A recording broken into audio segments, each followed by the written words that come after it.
I felt bad because I said if you buy merch within the next 60, what was it? I think it was 69 hours. I was gonna ship out the PS5, but a lot of you guys already have bought merch, so this is what I'm gonna do. Tomorrow I'm gonna buy. I mean, not tomorrow. Probably like Sunday. I'm gonna buy 5 more PS5s, and I'm gonna give them out to you guys, to people that bought merch before I had dropped the date. So people that had bought merch before I told you guys to buy merch, I'm gonna give you guys PS5s. But I'm gonna pick 5 random people. I felt like that was more than fucking necessary, bro. Like that'd be like some whole shit, bro. I fucking have the screenshot, bro. Niggas are pissing me off, bro. Here, let me show you guys this shit. I literally put it on Twitter. It's on Twitter, y'all. It's literally on Twitter. Look at this, bro. Bro, literally, I did I told you guys I was doing the giveaway, right? Look at this shit, y'all. Look at this shit. Shit. Excuse me, I'm so sorry. You know what? I feel bad, bro. This L shit, bro. L me, bro. But I'm gonna do better. But look at this shit, y'all. Another YouTube giveaway that no one wins. Like, what the fuck? And now look, bro, I'm gonna go. CACTI, Stacky. Bro, I'm gonna fucking expose your ass fucking when I drop the video. Fuck you, bitch. Bro, that ass, you're gonna be fucking in the video, bro. Hey, if you ever want to be in a video, well, now's your chance, bro. Bro, fuck you, bitch. Bro, oh my god. You know what? I hope you, bro, you know what? DM me your address. If this is your YouTube channel, DM me your address. I'm gonna come to you. I'm gonna give you the PS5, and then I'm gonna just take it away if I can laugh in your face. I'm gonna show you what a real scam is, bitch. I'm gonna show you what a fucking scam is. But anyway, bro, I don't know. That just pissed me off. I don't know why. But look, I said I'm gonna put your comment in the vid when I give it away. Like that ass. You're fucking in the video, bro. We're doing a collab. But and another dude was like, wow. Right when I thought we finally had a real YouTuber, you go and sell out. Hopefully the next up and coming person doesn't. Wait. Why is Pokey trending? Why is Pokey trending? Is there no one here? Fucking serious? Pokey got banned. Am I alive? No fucking way Pokey got banned. Alright.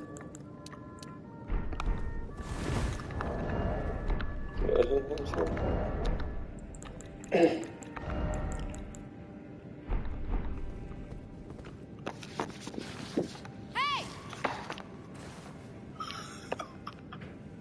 Wait, TOS? What the? So if someone gets banned, you can't show them? Yeah, shit. And so I can't show anybody that got banned. You can't show anybody that got banned? Wow.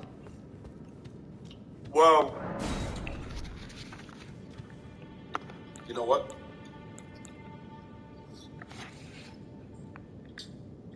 I can't show her, but I can do this, niggas. Watch this.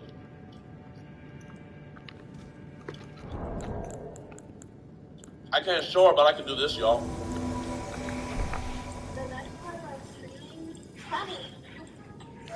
You ain't funny. That's not true. Maybe you're boring as fuck and lame as hell. Cause only lame can say that shit. Oh my god. Only lame niggas get banned. Oh my god. Oh my god. Hold up. Hold on one more time. Maybe ain't funny. That's not true. Maybe you're boring as fuck and lame as hell. Only lame niggas say that shit. W Twitch, bro. Hey, hold up, y'all. I'm gonna tweet that out real quick.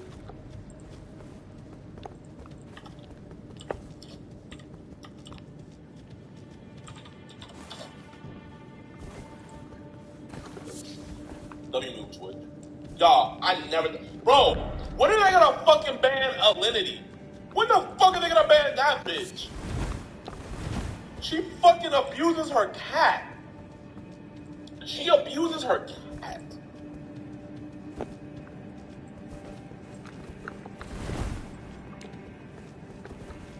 Y'all fuck with Alinity? Yeah, be honest with me, chat. Y'all fuck with Alinity? Bro, she a troll. She put her cat in the fucking thing. Gary Shaw, appreciate you for the one gifted, big bro. Thank you, Gary.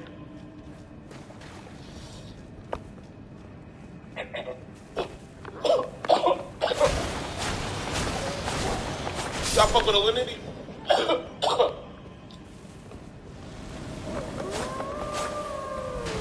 I don't have a problem with Alinity. I know by my tone of voice, you guys probably thought I did have a problem with her, but I really don't.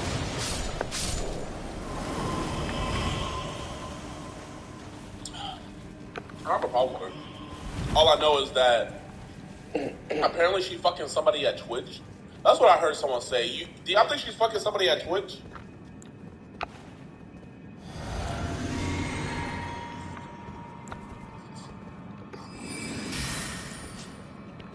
Yeah.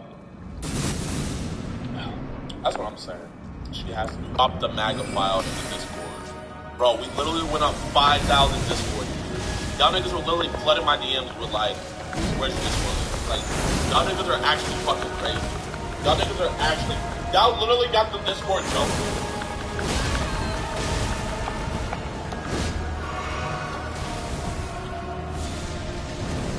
I'm not gonna lie. This is all I'm gonna say about Lala's Discord. I mean, like I said, I was really mean to her, y'all. I was actually really mean. So I don't want to be ill will to her, but I have to do that my honest opinion on OnlyFans.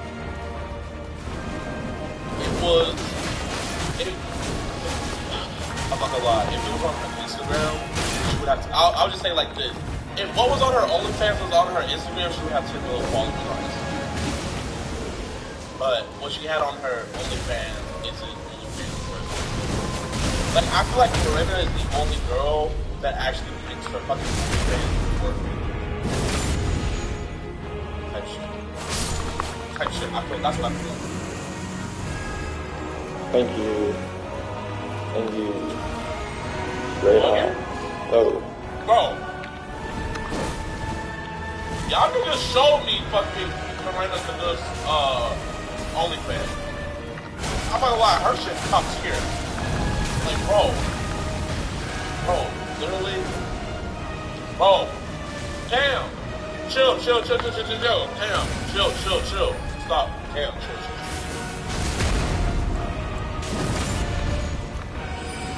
She's fucking hot. I think Lala's hot. I love her. Bro, the real question is a little. Let me check out her price. Does she have a man?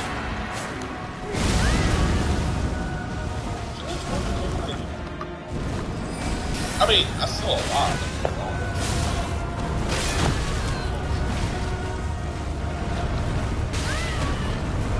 She does? Are you fucking kidding me? Leonard? Fucking kidding me? I'm not on that side of Twitch. Like, whatever you guys say I'm on. I feel like YouTube-wise, I'm on the white side. Twitch-wise, I'm on the black side of Twitch. Alright, I'm on OnlyFans. It's $10 a month. Okay.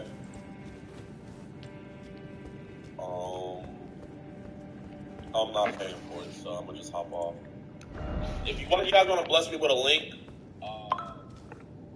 Matthew, DM me the link. Matthew, DM me the link on Instagram. I'm gonna do a little reconnaissance.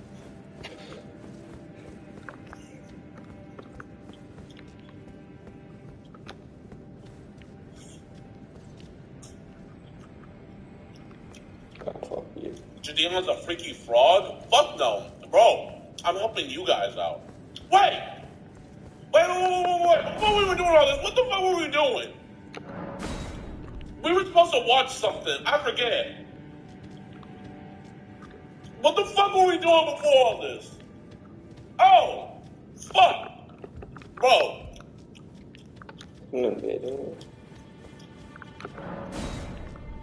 Bro, why do you guys... Bro, y'all niggas are horny, bro. Why'd you guys get me distracted? Y'all niggas are horny as fuck. Appreciate the big sub. Let's see what our good friend EDP is up to.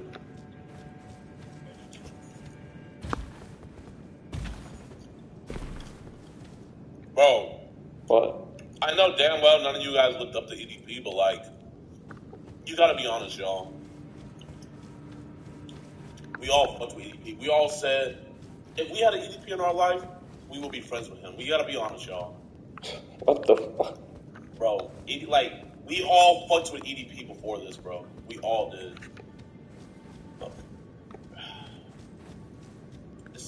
Actually, no, it's not sad. This nigga's weird, bro. I was about to say it's sad. No, fuck this nigga. Crappy locations. However, the craziest update in the EDP 445 tragedy is that only 3 weeks ago, according to one of his former YouTube buddies by the name of Felipe, the big man himself has actually been put behind bars. This is the Henderson, Nevada Detention Center in Friday morning, which I received a call, and I said, yes. Things have gotten so bad for EDP that right now, as we speak, he's applying to have his name legally changed. Bro. How the fuck are y'all niggas finding out this shit, bro? Who the fuck are y'all working with, bro? Do y'all have this information on all YouTubers? Bro, y'all niggas some badass niggas, bro. How the fuck you know a nigga trying to change his name, bro? It's one thing you know a nigga's full name, but it's a completely different thing when you know a nigga's trying to change his name, bro. That is like some different, bro. That's some Lester shit, bro. Y'all niggas are on some Lester shit. Oh my gosh, bro. Y'all niggas are different. Y'all niggas are different, bro. Hey. That's scary. However, in a world of tit for tat where you unavoidably reap what you sow, it's hard to say that this punishment is undeserving. And in this video, you'll see how bad. Bro, you do anything to kids, you deserve it, bro. You deserve it. Kids are the most innocent creatures on earth, bro. If you harm them in any way, shape, or form, you're a demon. Like, I'm not talking about like the demon, like, oh, bro, you're a demon. Like, I'm talking about like an actual demon, bro. You're an actual demon. And things can truly become if you plant weeds in your garden as opposed to flowers. To what extent should a person's life be ruined for the mistake made in their own past? Oh, wait! What point Wait! Chat. I want to talk about something for real. I want to talk about something. Hey! Y'all keeping this energy over EDP 445, and it's rightfully deserved. But where were y'all niggas with Tony Lopez? And where were y'all niggas with James Charles? That's all I gotta say. Where were you guys with Tony Lopez, and where were you guys niggas with James Charles?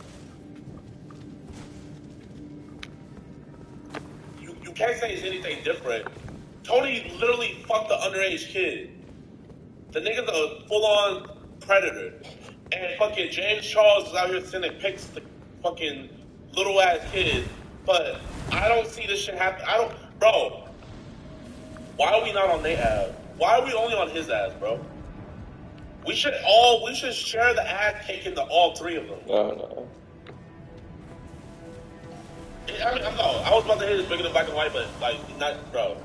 After what EDP did, he's out the black community, bro. He doesn't get it's.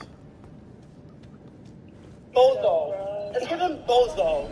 You're giving him 445 Bozo. be forgiven for his own foolish decisions. Does EDP 445's work completed prior to his cancellation hold any residual value, or was it rendered completely and utterly useless from the second he showed up to that cursed Bakersfield motel? We asked this last question because prior to 905 said shit to like overage, bro. things were actually He was just being a going weirdo. well for EDP 445. If you look at his social blade graph, you'll see that he gained 520,000 subscribers over the course of 2 months, in April and May of 2020. People loved him because he was one of the last few YouTubers who had absolutely no filter. He was unconcerned about ad revenue and therefore swore like a trooper while tackling some of the most crass yet hilarious topics. EDP 445's unconventional mind was always spoken honestly, so he stood out as unique. It's not surprising either. In a world where everyone else online is always walking on eggshells, trying not to offend anyone, EDP 445's brash attitude and unapologetic approach to life was somewhat refreshing for those who saw the world in a similar way. However, of course, such an approach wasn't without controversy. In 2017, as a result of his unconventional content, he'd been banned from YouTube for a period of 2 weeks, while Twitter was a little harsher, placing a ban on his main EDP 445 account permanently. Additionally, after hitting 1 million subscribers in early 2020, YouTube refused to send EDP a gold play button, stating that the channel didn't match their eligibility criteria. Because according to them, my channel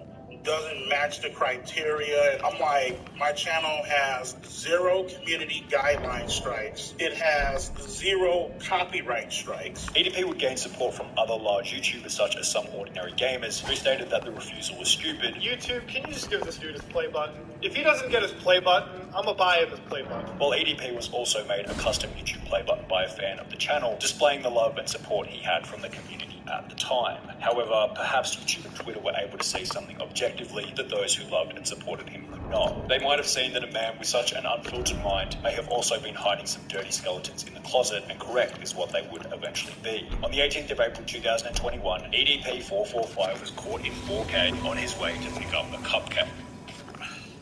The topic was 999 Cupid $999 gifting 50 subs when Gideon's Discord hits 100K. Oh shit! Hey, soon.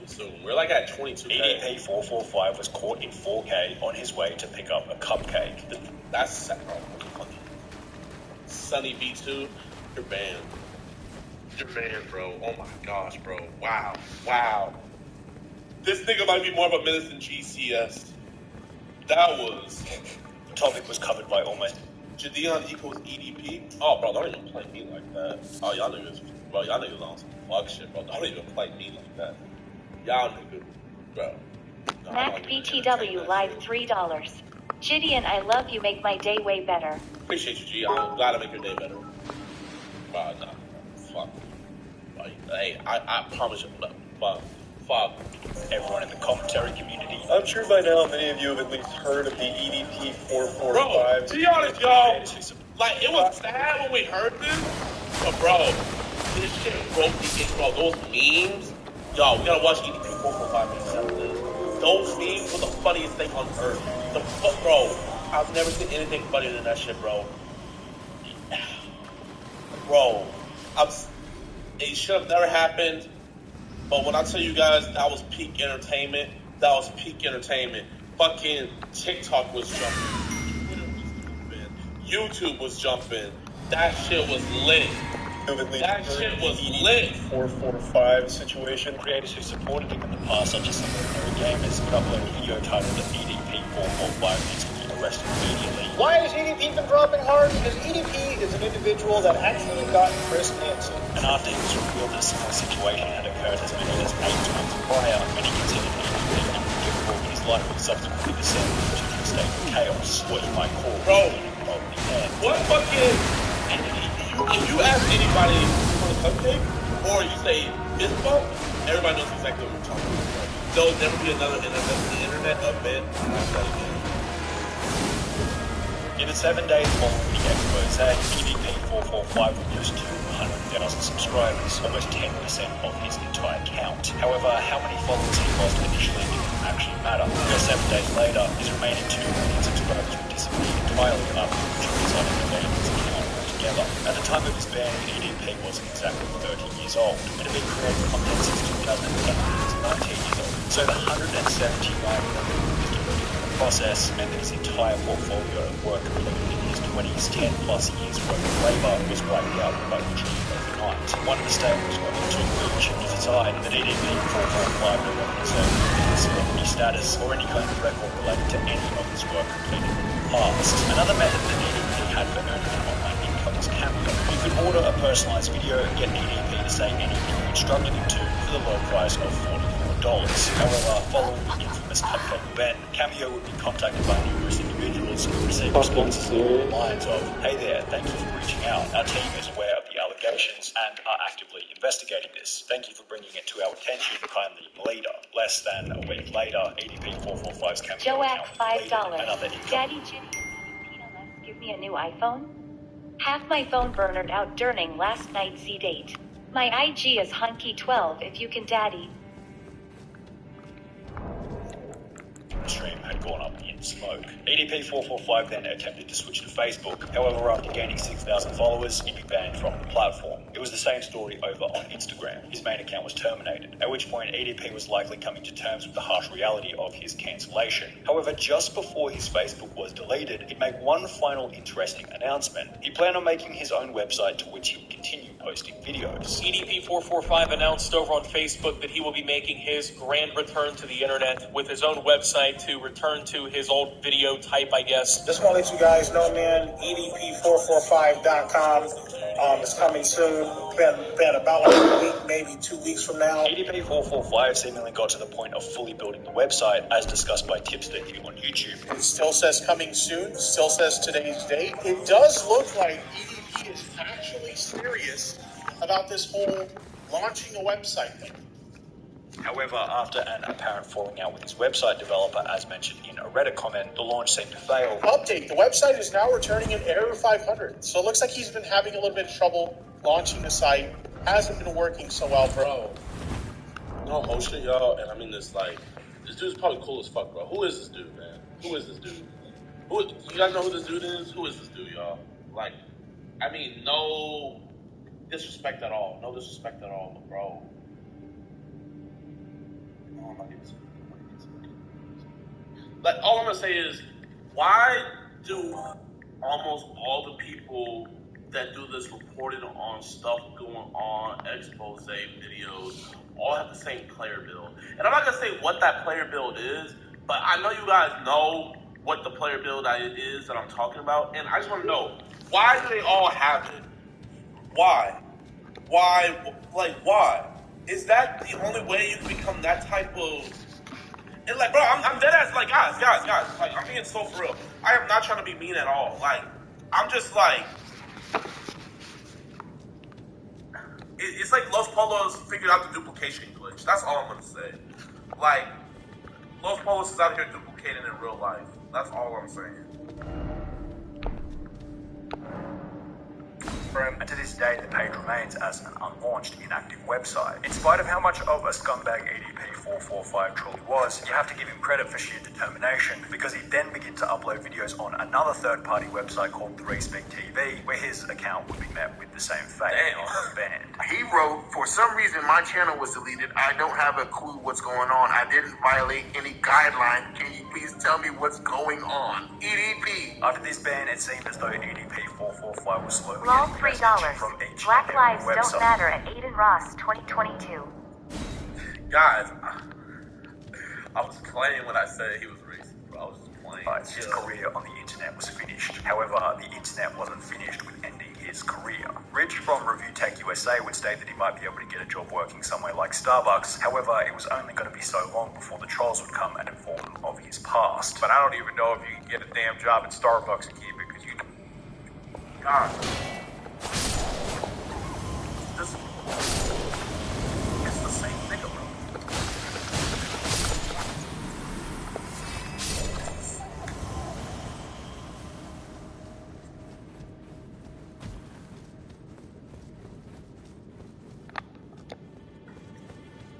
know the trolls are going to come after you and say, oh yeah, that guy you just hired, I wouldn't keep him employed. Keiko41750. Oh, shit. Donating cuz my brother Cam rocks with you heavy. If you're ever in Virginia, hit him up so you know where to find me, daddy. Oh, why do you guys have to hit him with this? Yo, thank you for the mono, bro. Thank you for the mono. I appreciate you, G. Tell your brother Cam I said I appreciate him fucking with me. Appreciate you fucking with me too for donating the 50, but you don't have to say daddy at the end of the donos, y'all. Like, just say whatever you guys gotta say, man. I appreciate That coffee it. shop too, real quick. Rich would be correct in this statement. EDP445 moved from Bakersfield, California to Henderson, Nevada following the expose, where it seems as though he Dylan managed to J. land a Dukes, job as a Lyft $3. driver in October Gideon 2000. Steggs tape coming soon.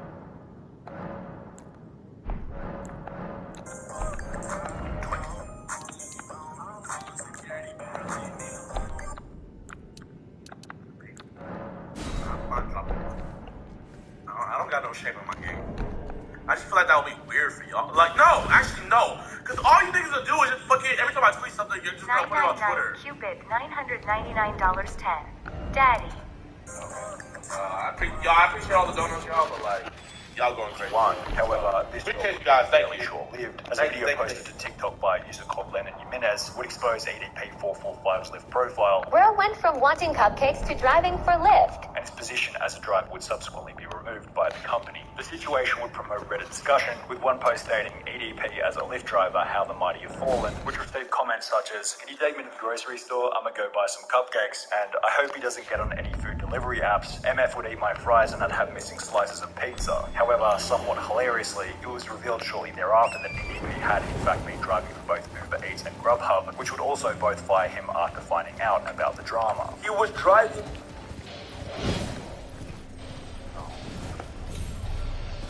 No, I didn't. Guys, I didn't. Bro, the only way this nigga's gonna have a life is if fucking Elon figures out how to bring humans to Mars, bro. Because this nigga cannot live anywhere on Earth. No. This nigga is fucked. Oh my gosh. Oh my. You guys know when like you're trying to go like bust a nut and you know you shouldn't, and then after you bust that nut, like you get post nut clarity? EDP didn't even have to bust. EDP didn't even bust the nut, and he's having that shit right now, bro. Bro, I know nigga. Bro, I'm not gonna lie, y'all. Do not be surprised if EDP Hannah Baker's some stuff. Do not be surprised. Do not be surprised, bro.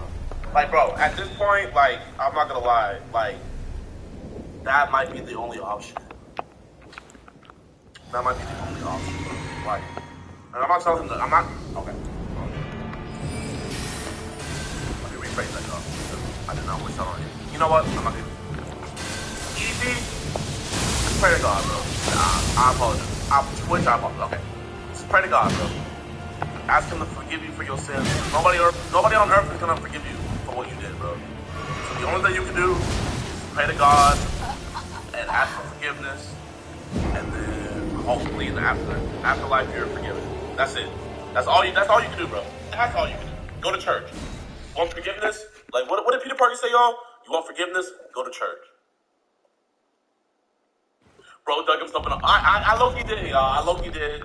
I low-key did, y'all. I don't know, bro. I'm wilding, y'all. We're gonna bring it back down a little bit.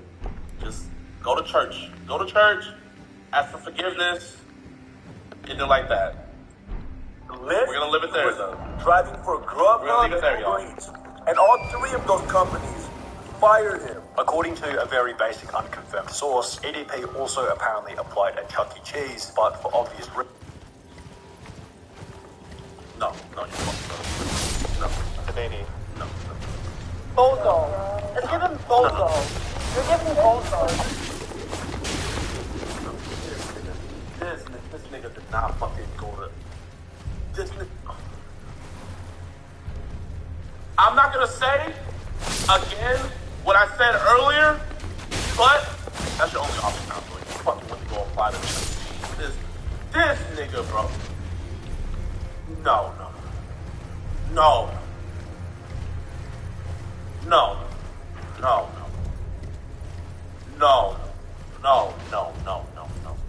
Reasons didn't seem good. No. One no longer has the ability to make money online or in real life, as is revealed. Unless he were to find some extremely low-skilled niche job where they wouldn't check his name online and where he wouldn't have to interact with any customers who might expose him to whichever company he might be working for. With so many obstacles in the way of finding even the most basic of jobs, it's hardly surprising to find out that EDP has been attempting to change his name legally. The application shown on screen states that Brian Moreland applied for a name change with the Nevada County Court on the 21st of October 2021. The strange part about this is that when you try and search the court register from the Reddit post by typing in his name, Bryant Moreland, it now states that there are no results found, possibly indicating that EDP445's name change has been successful and he's no longer known as Brian Moreland. As you see, I did type in his name, Moreland Bryant, submit. No results found. However, okay, no whole shit. Brody doesn't have a webcam. We don't know what he looks like, but I'm gonna just play his voice. It has been successful, and he's no longer known as Brian Moreland. As you see, I did type in his name, Moreland Bryant, submit. That's all I'm gonna say, bro. That's all I'm gonna say. I don't even know you're, bro. Why are all these motherfuckers the same, bro? Why do they all have the same player build?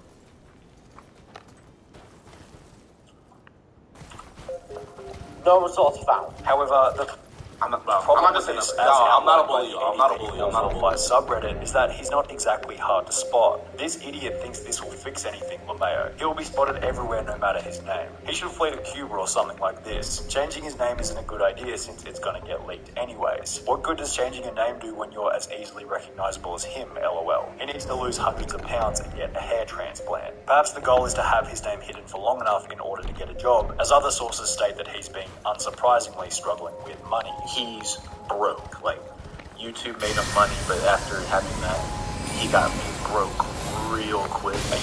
Bro, you didn't make a single dime. H3 podcast is the same player build. Bro, I'm not gonna lie, y'all. Bro, I used to fuck with Ethan. Ethan was my nigga, bro. Like, Ethan was one of the funniest niggas in the world. Like, that base video, but bro, the new H3, bro, I can't fuck with it, bro. Like, he turned into a T channel, bro. Like, at least with Keemstar was always Keemstar. So it's like either you liked it or you didn't. Bro, I feel like H3 is the biggest fall from grace of all time. User by the name of Master at Work, who was one of the people trying to expose EDP all the way back in 2020, stated in October that EDP had less than $3,300 cash left in his account, plus 2 cars and a couple of other things that he might be able to sell. How the fuck do you know this shit?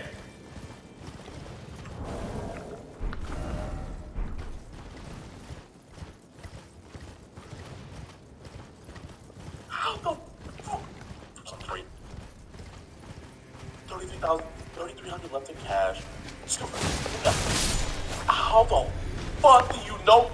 Bro, okay, I know EDP's weird as fuck, bro. Bro, this shit weird. This is weird, bro. Not EDP weird, but like, this is still weird.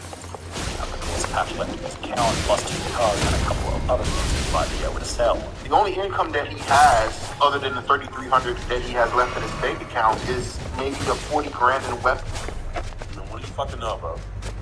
What do you fucking know, bro? What do y'all fucking know? Other than the $3,300 that he has left in his bank account, what do you fucking know, bro? Is maybe the 40 grand in weapons and the 2 cars that he owns. However, in the 2 months since October, users on Reddit used his car's license plate to confirm that EDP445 has sold one of his cars, possibly indicating that his cash stack has dwindled even. These motherfuckers know he sold his car. These motherfuckers. Bro. Hey, not even on no weird shit. Whenever this was all going down, everybody was talking about EDP's dick in the comment section of the video. And because the chat had leaked, and I'm not gonna lie, bro, I had to go look, bro. That was the most traumatizing shit I've ever seen in my fucking life. Like, I've never seen anything more, like, guys, I'm telling you, do not look it up. Do not look it up, bro. That shit is traumatizing. No way.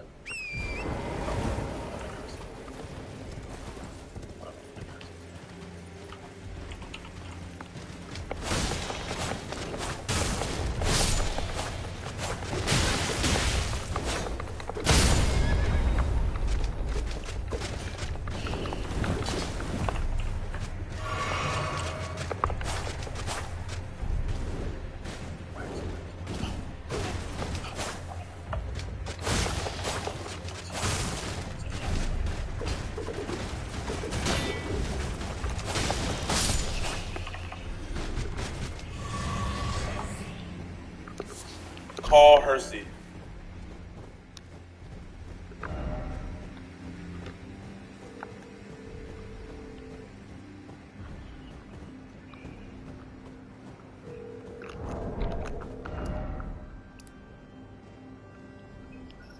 Yo, Hersey, can you come here real quick? My computer's tripping. What? Yeah. Come help me real quick.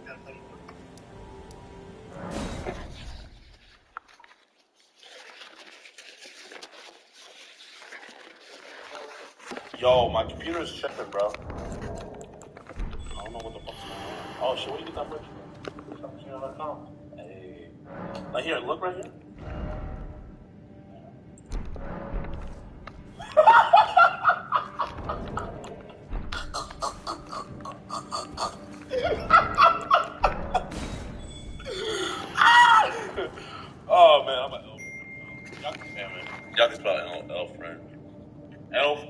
friend in L boss.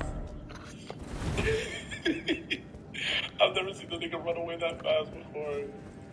And further, in the same live stream during which Marshall at Work would discuss EDP's financial situation, it also mentioned that EDP had been evicted from his apartment complex as the property owner received numerous complaints about having him as a tenant. Call up Spur Apartments and verify it for yourself. EDP will no longer be living at Spur Apartments. The reason why he got evicted is because of constant harassment the property owner has been getting. Since then, EDP has been living out of a suitcase at various hotels. However, even then, his detractors have been going around trying to get him kicked out of wherever he happens to be staying. He's a danger to everyone in here. Okay, so I just want you to go in like security know I all will this information. be more than happy to let them know. Thank you very much. EDP's detractors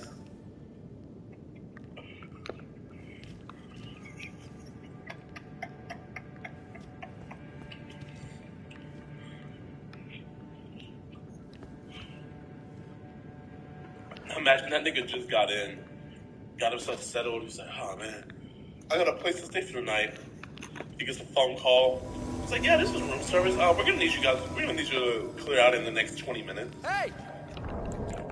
have made his life such a living hell that if anything, an arrest or a short stint in prison would almost make his circumstances more comfortable. We'll preface this part by stating that there have been numerous accounts of EDP being arrested, but they never seem to have any rock-solid proof to go along with it, so take everything said in the next section with a grain of salt. In late October, a YouTuber by the name of Matt Simon seemed confident that EDP had been arrested, yet provided no evidence or reason for the arrest. EDP has been arrested. Today is October 25th. It is 11:30 at night, and EDP has been arrested today. And he was actually arrested today. Bro, why don't you niggas have the same energy towards James Charles, bro?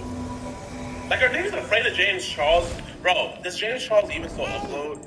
James Charles better fucking stop uploading. Hey! Nigga uploaded 7 hours ago, bro.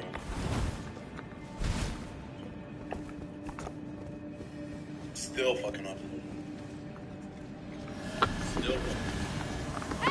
These niggas have all that energy. They can figure out how much fucking EDP has in his account.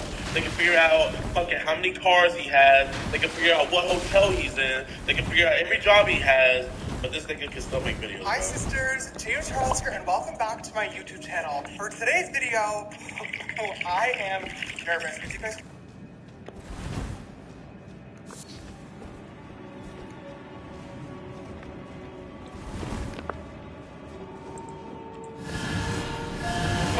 But I don't know what he was arrested for. This claim clearly lacks credibility. People in the comments requested evidence. Like, no, shit, like, I know it's not a race thing. Like, I'm gonna be honest, I know it's not a race thing, bro. Like, these niggas are all pedos, bro. So it's like, it's good. But it's just like, why is it the black nigga is the only one that's having repercussions? Like that's the only issue I'm on, bro. It's like, why is it only the black nigga that's having repercussions? Like, they should all have repercussions, but bro, like, it's only the black nigga. He's the only one that's having repercussions. James Charles is Hollywood. That shouldn't fucking matter, bro. It shouldn't fucking matter. That he's Hollywood or that he has more clout than you.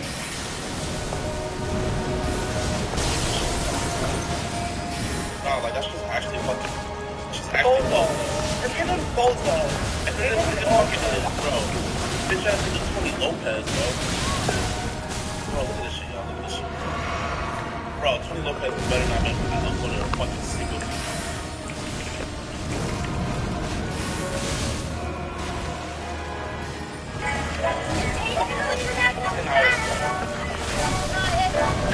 And it's so bad. So the niggas are treating all hands get mad, bro. What kind of shit is that?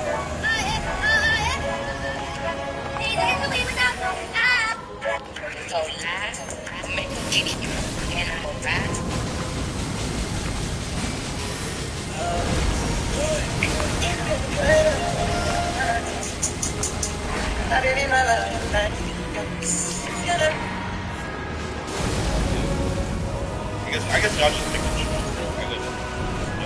Which there seems to be none. However, a former friend of EDP, by the name of Felipe claims to have some stronger evidence pertaining to the potential arrest of EDP 445. Less than a month ago, on the 3rd of December 2021, he'd uploaded a video titled "Is EDP 445 in jail?" In this video, Felipe explained that while out having dinner, he'd get a call from a private number stating that it was EDP 445 who was being held at the Henderson, Nevada Detention Center. So the third time I picked up, I was like, hello, and it said, this is the Henderson, Nevada Detention Center inmate for Brian Moreland, would like to receive the call. And I hung up, Thank you. and then called again, and the same thing happened, would like to receive a call. So I said yes, because I was like, I was just curious to see, holy shit, he got arrested, wow, The issue is the only evidence that he's able to provide is 4 no-caller ID calls on his iPhone, which isn't exactly rock-solid evidence to say the least, and Felipe's character is suspect at best. He only gets views when he talks about EDP 445, and without EDP on the internet to defend himself, anyone can say anything. Additionally, Okay, I understand that, but why would he cap about it? Bro, you guys know. I know what a fucking direct call... Bro, if anybody knows what a direct call sounds like, it's fucking me.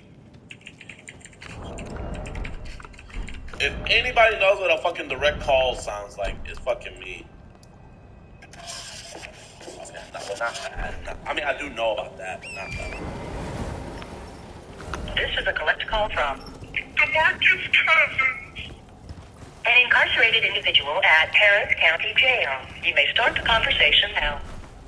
See, so, and he said that. That was a W fucking, bro, he said it exactly how it's supposed to be. successfully change his name in October or November, as mentioned previously, this would prove the story to be fake, as the guy states that it was Brian Moreland. Bro, but just because you typed in his name doesn't mean it went through. Bro, it takes months to fucking change your name. Trust me, I know. It takes fucking months to change your name. It's not just, I want to change my name.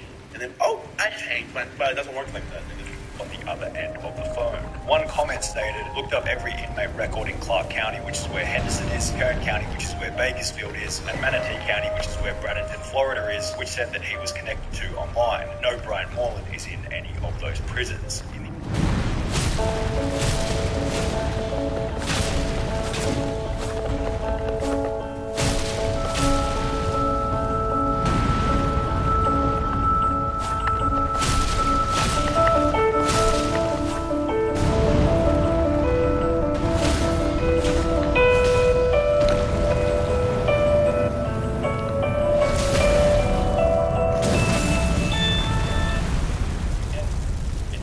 Bro, when I went to jail, guys, the only reason... Look.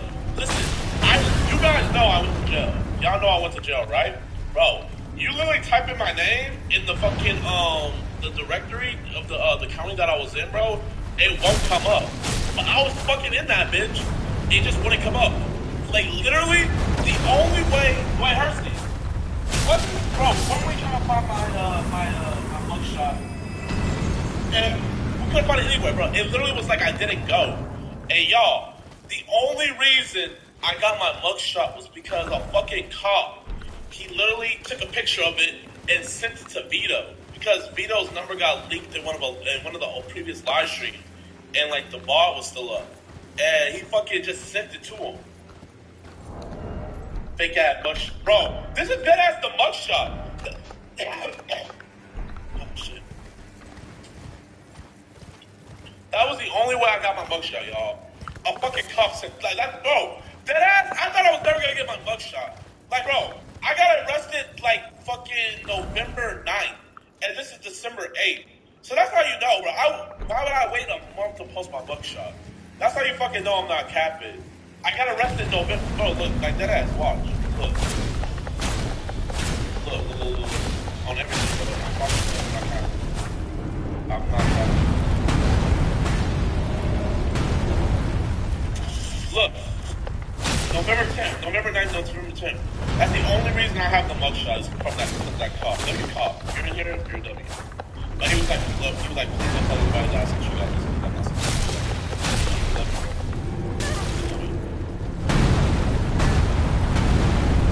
I was walking by. Really matter what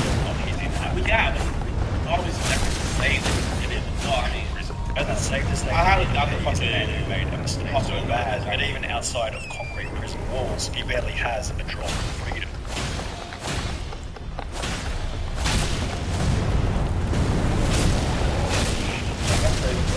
What do you guys think, bro? What do you guys think about EDP? What do you guys think's gonna happen? What do you guys think is gonna be the next thing in the saga, bro? Will EDP ever get his cupcake? Will he ever find a job?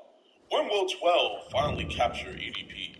Find out next time on EDP 445. Find out next time. Alright, y'all. Is there any other videos we can react to? I'm not gonna lie, that was a W-ass video. That was a W-ass video. I haven't seen it yet. It was good. I haven't seen it in a little bit. Oh, fuck! It's this nigga! Bro! Okay, listen. Guys. Okay. So here. This shit's scary as fuck. This shit's scary as fuck, bro. Okay, so basically, all these niggas you see right here committed murders. This is the dude that did did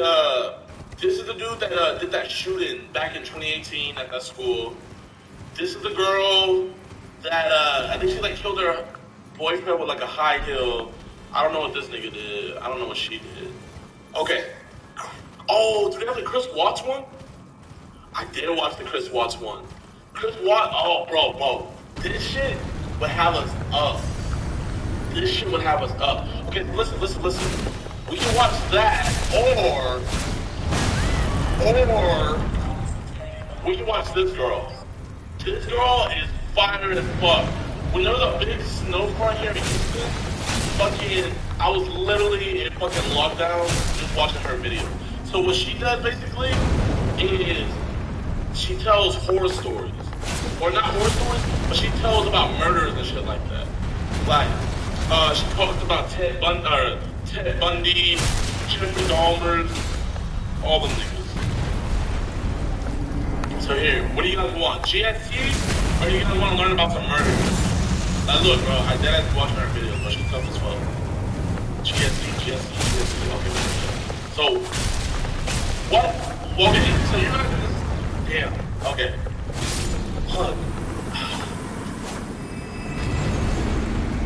I just wish I could, like, watch it. You know what? I haven't watched this shit in a minute. What do you guys wanna watch? That's what I'm saying. I literally watched the good ones, but I'm not gonna lie. I haven't seen them in a fat minute, and I will be dying to like to watch them again. This one's crazy. That one right here, bro, fuck this bitch. This bitch is fucking crazy, and she got away with it too. She got away with it. Okay, here. Oh, we're gonna watch GST. We're gonna watch GTS. But who are we gonna watch? Can you make another poll? Can you end this one? Can you end that one early? Yeah, GCS is gonna win easy. Okay, so are we gonna watch the school shooter? Actually, I don't wanna watch the school shooter because, like, that's like cutting it. Like, let's watch like a murder one. So we can watch this girl. She's the girl that killed her husband or her boyfriend. Oh! You know, I didn't finish this one. This girl here, she got her parents set up. This bitch is a fucking off. I know about her. I forgot how I know about her, but I didn't finish this one. But basically what she did was her parents wouldn't let her date this dude. And she literally hired black dudes to fucking kill her mom, and she wanted them to kill her dad. And she was, bro, this one's crazy. This one's crazy. It's all good stuff. So here. So after this poll's over, we're gonna do another school shooter. So are we gonna do the Hall of Fame school shooter? Or we're gonna do crazy ex-girlfriend? Or we're gonna do L-daughter? We got school shooter, crazy ex-girlfriend, L-daughter. Make the poll. The case of Andy B. Okay, I'm seeing people talk about Andy B, so we'll do Andy B too. We'll throw Andy B in there. I don't know. I never seen this one either. Damn. So we got L daughter, crazy ex-girlfriend, or school shooter.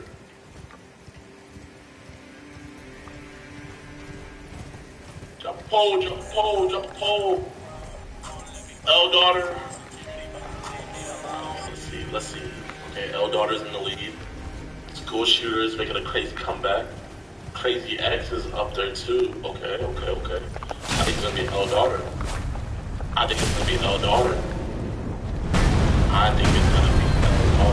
So here. What should I name the stream? I'm gonna call it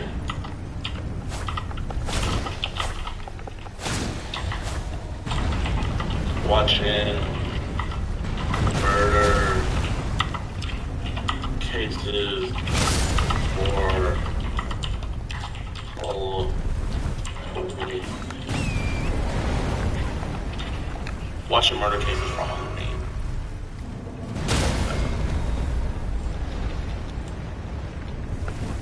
Yeah, L daughter's gonna win. Alright, we're gonna go and start watching it. Jennifer was born in Markham, Ontario, where she was raised with her older brother in a middle-class household. Her parents, Beek and Han, were originally from Vietnam, and their Hey, one thing I'm gonna say about Asian girls, bro, I deadass think Asian girls, like, this is my opinion. I think it goes Asian girls, Latinas, Black queens, and then snow bunnies. That's my list, bro. What do you guys think? Is that a W list? Nah. Bro, I feel like that's just like perfect. But like, bro, it's something about Asian girls, bro. Like, they're just B-list. What the fuck? Well, when I say Asian, I'm not grouping them all together. Like, I'm just not being specific. I'm just saying Asian heritage. Like, they could be Filipino, they could be Chinese, Japanese.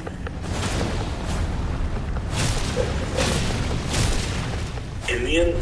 Bro, I'm not gonna lie. I've never seen a black dude date an Indian girl. I've never seen that combo. I'm not gonna lie. Sometimes when I go out in public, I be looking for random combos. Like, do you guys know what I mean by that? Like, it's very rare to see a black dude with an Asian girl. It's very rare to see an Asian guy with a black girl. That combo's never been created. I don't think there's ever been an Asian dude fucking with a black girl before. Nobody's beat with everybody.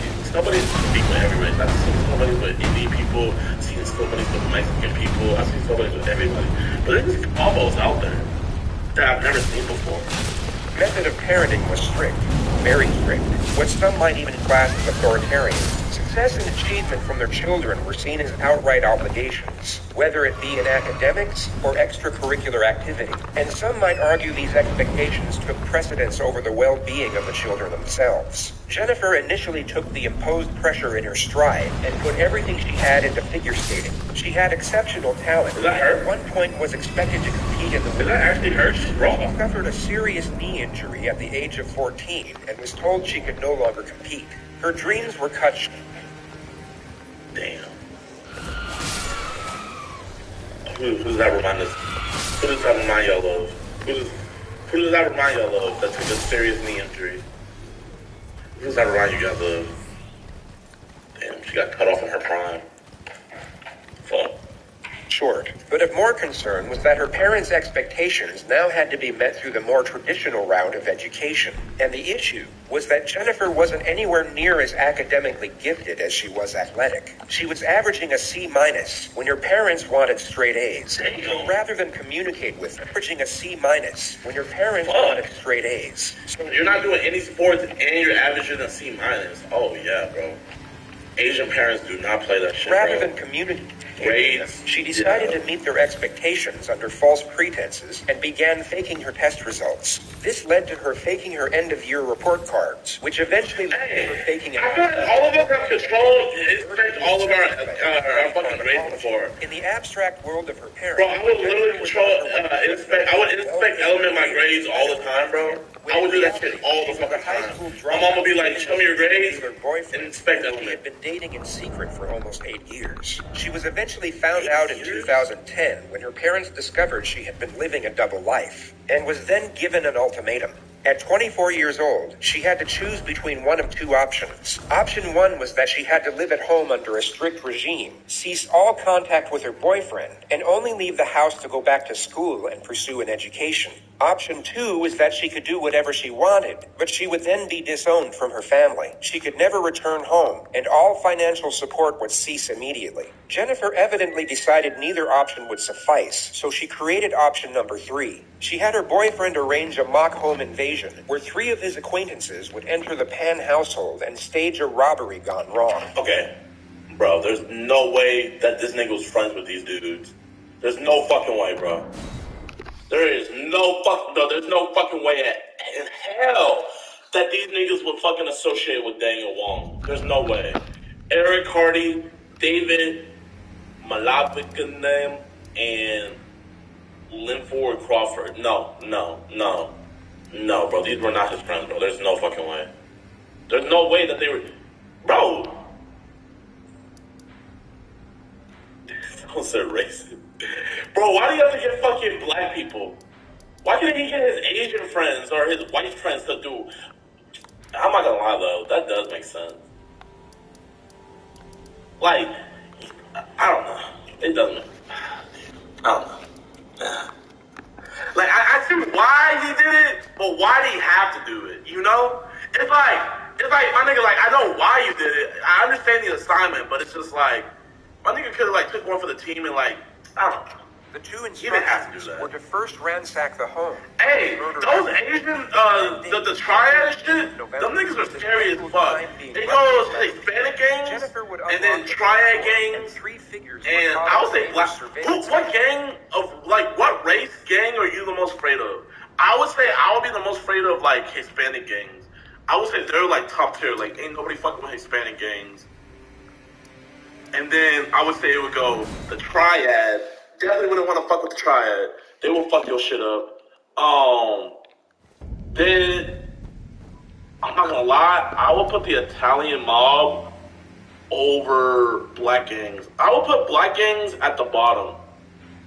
I will put black gangs at bottom because I feel like I don't think black gangs would torture you, you know? I feel like every other type of gang would torture you.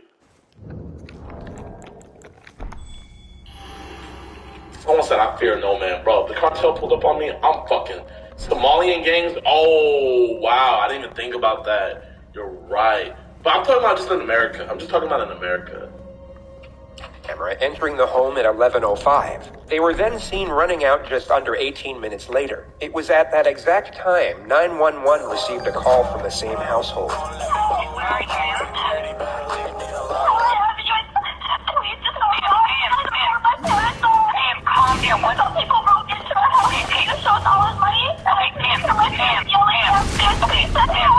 Where are you?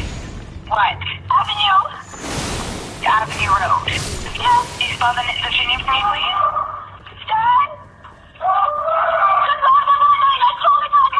Oh, no.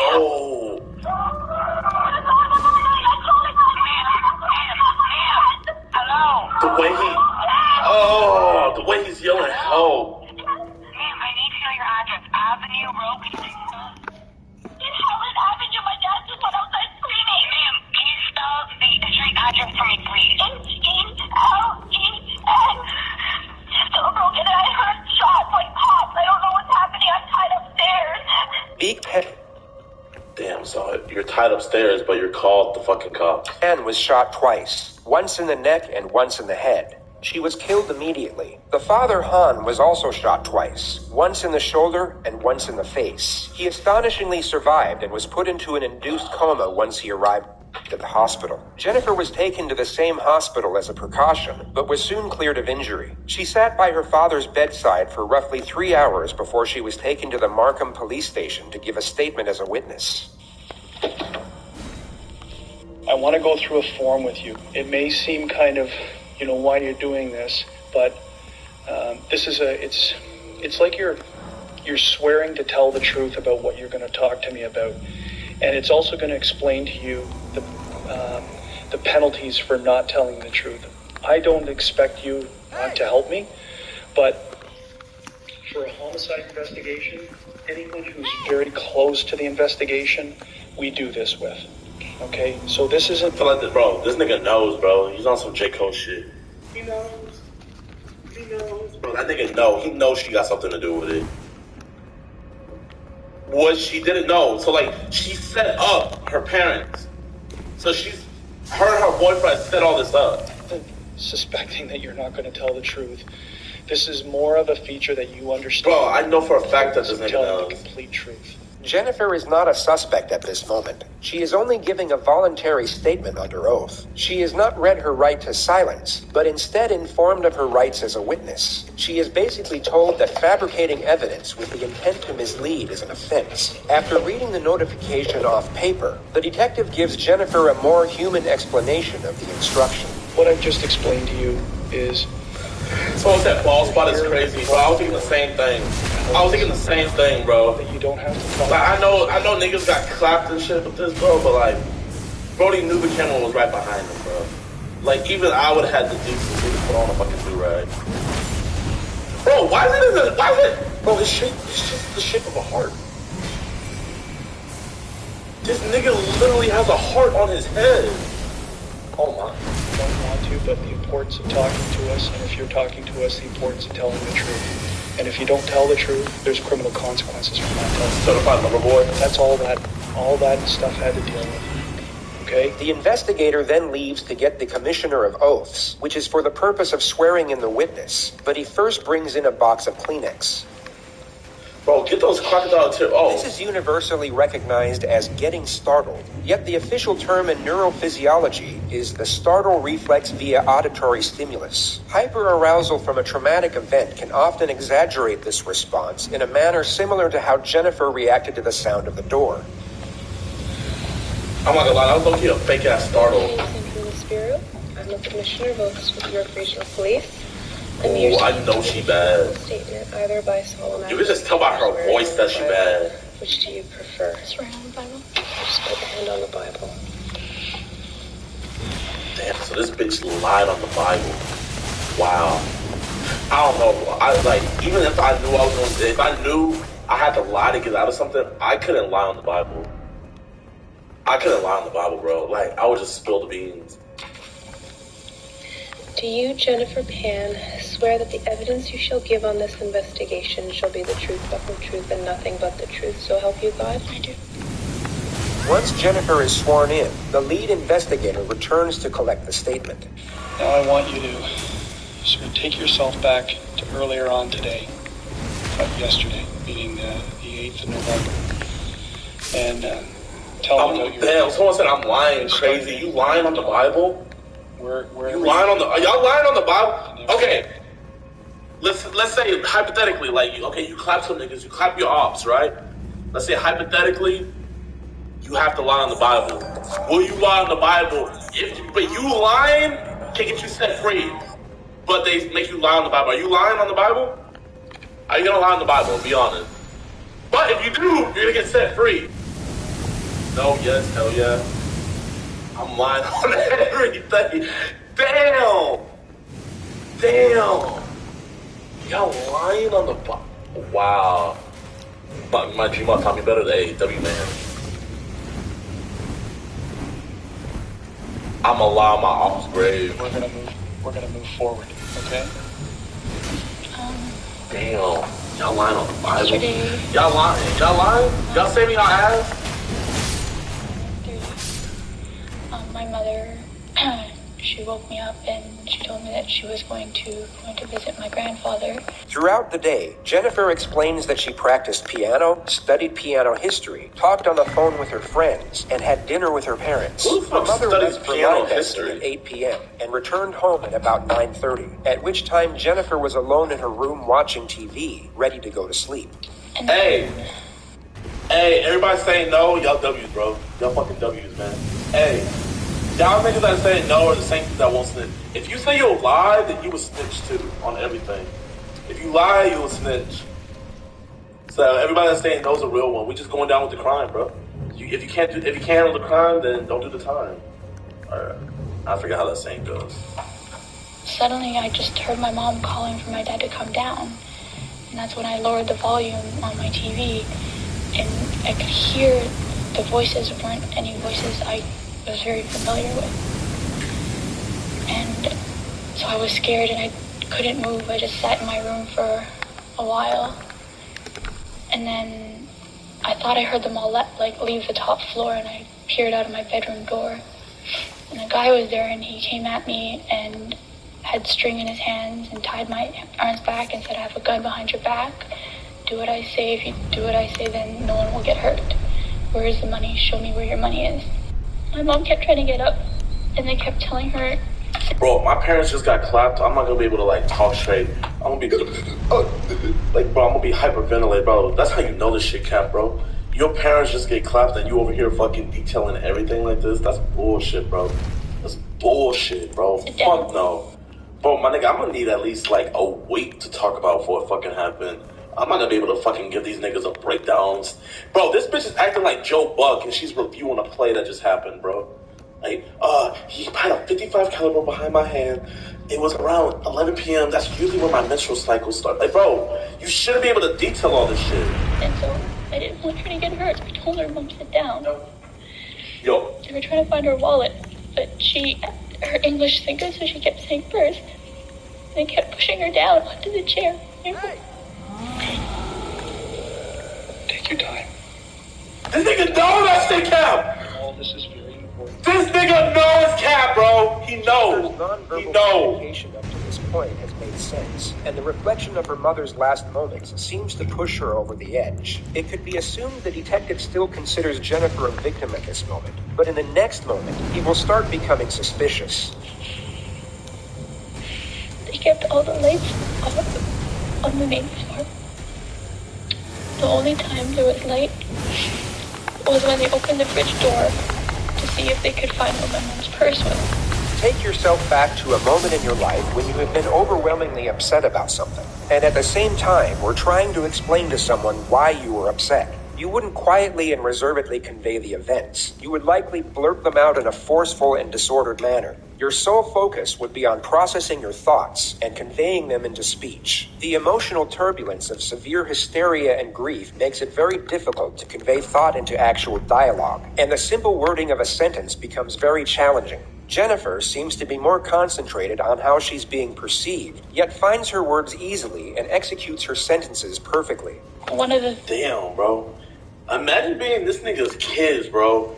And his kid, he's like, honey, where were you today? Were you over at your friend's house? Like, I dropped you off?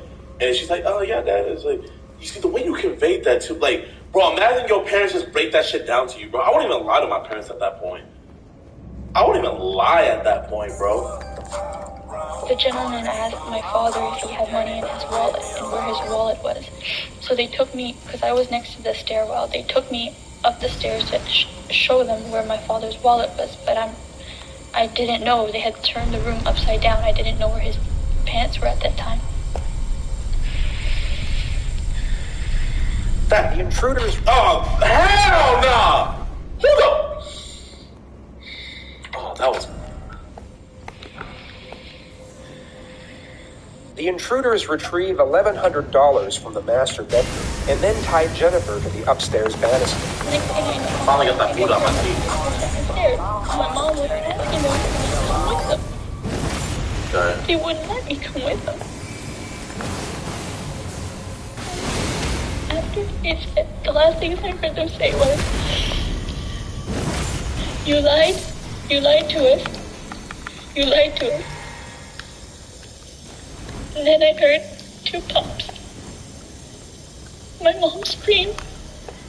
I yelled out for her. Then a couple more pops.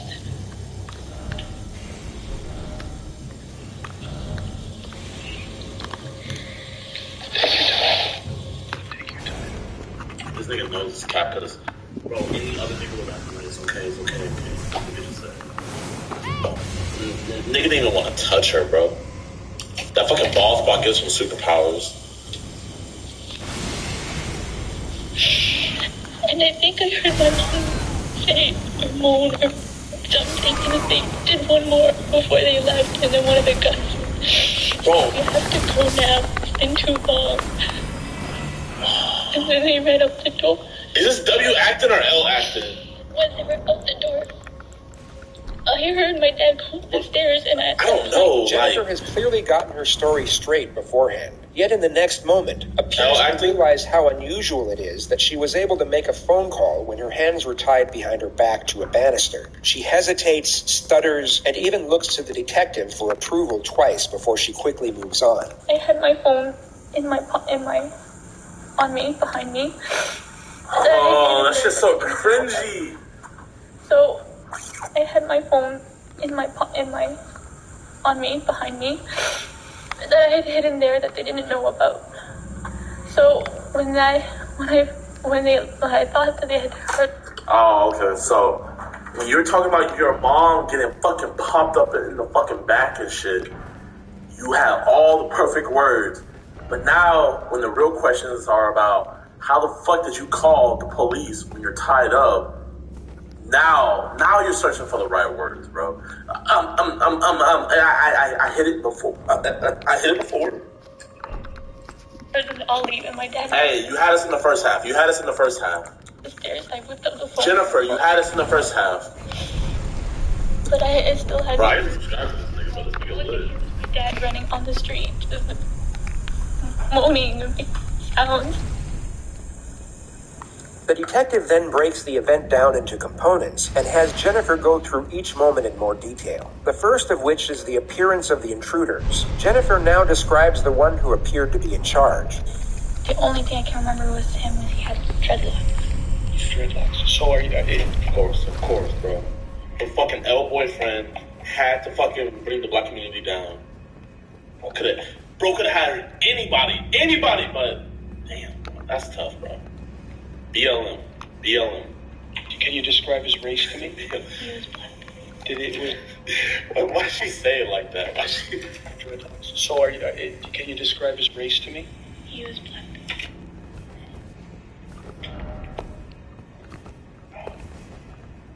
You know what's crazy about it though? I promise you guys on everything. When they were doing it, when they were setting up the plan, it was like, okay, we need a black guy. I know for a fact, bro, I wish I could talk to these niggas and just ask them, did you guys act like, I promise you, he was like, okay, we need a black guy. I know it. Fucking Jennifer.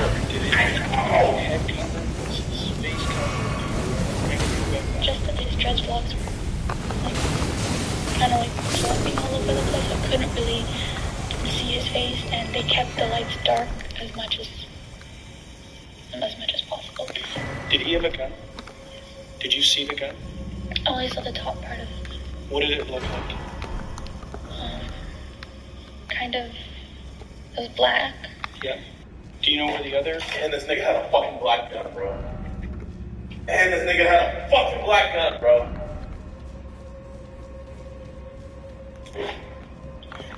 You thought all this shit through, but you couldn't think about the fucking story about you being tied up. You thought about all of this.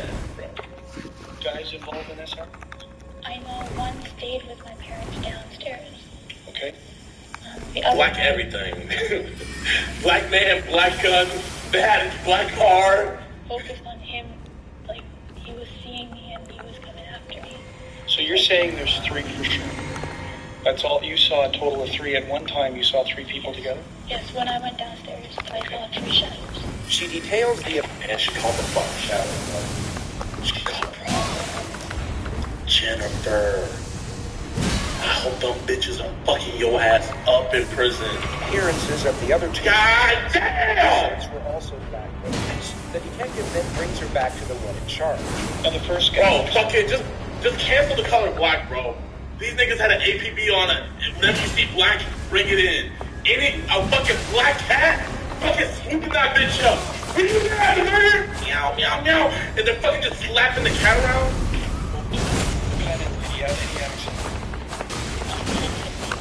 Was it clear English? Unbroken. No accent. From the terms he used, I didn't get to pick up the accent. Just short phrases. He sounded Canadian. I would say, yes, he was born here. He was born here. She asserts that the second intruder didn't... Wait, was this in Canada? Was this in Canada? Oh, this is Canadian? So this is the U.S. borders? Oh, okay. Oh, this happened in Toronto? While the third had a... Oh, okay. Oh, so this is y'all's problem. This is y'all's problem. Okay. Okay. Hey, all my U.S. niggas, bro, stand up, bro. Stand up. We finally caught one dub. We finally caught a dub today. Okay. Downstairs for a... Bro, imagine if they saw Drake and they brought him up.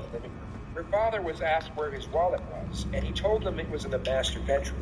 Jennifer was then taken back upstairs alone with two of the assailants to help them find it. They don't find the wallet, but instead retrieve a pile of cash from inside the nightstand.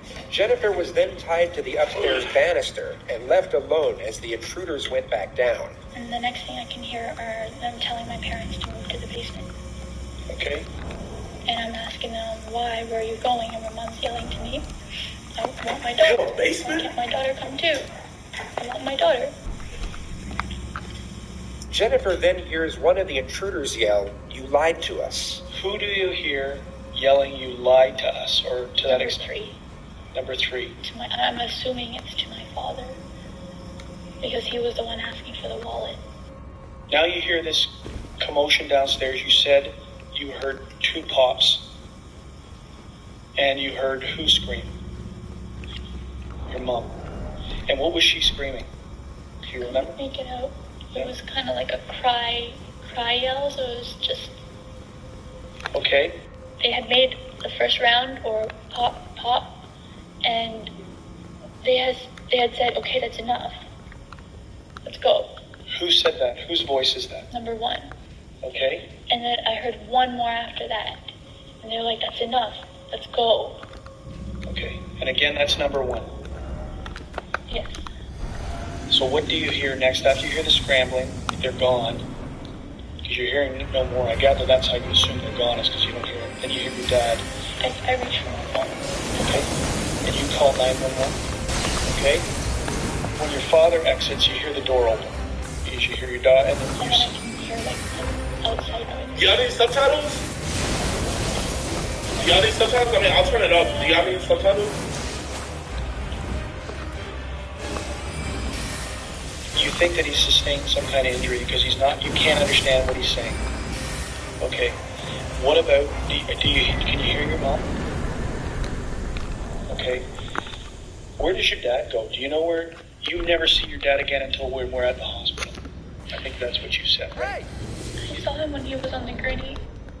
Is there any reason to suspect, or anything that's happened in the recent weeks leading up, that would have you guys be a target of some type of incident like this? You live a straightforward, kind of almost routine life. Whenever Jennifer smiles, it takes her a couple seconds to realize she's not exhibiting the correct behavior, and she then... Was she smiling? Kind of almost routine life. You live a straightforward, kind of almost routine life. Wow. This bitch, wow, bro. If my parents just got shot, bro, I'm probably not gonna smile for like a good month or two. A good month or two, bro. A good month or two. Wow. This bitch is fucking weird. Bro. Okay. I'm asking you guys a question. Because her boyfriend's the one that set all this up. How fire does the pussy have to be for you to get your girl's parents killed for you to keep on smashing? How fire? Is there a level of fire pussy that would have you guys kill your parents? Yes or no?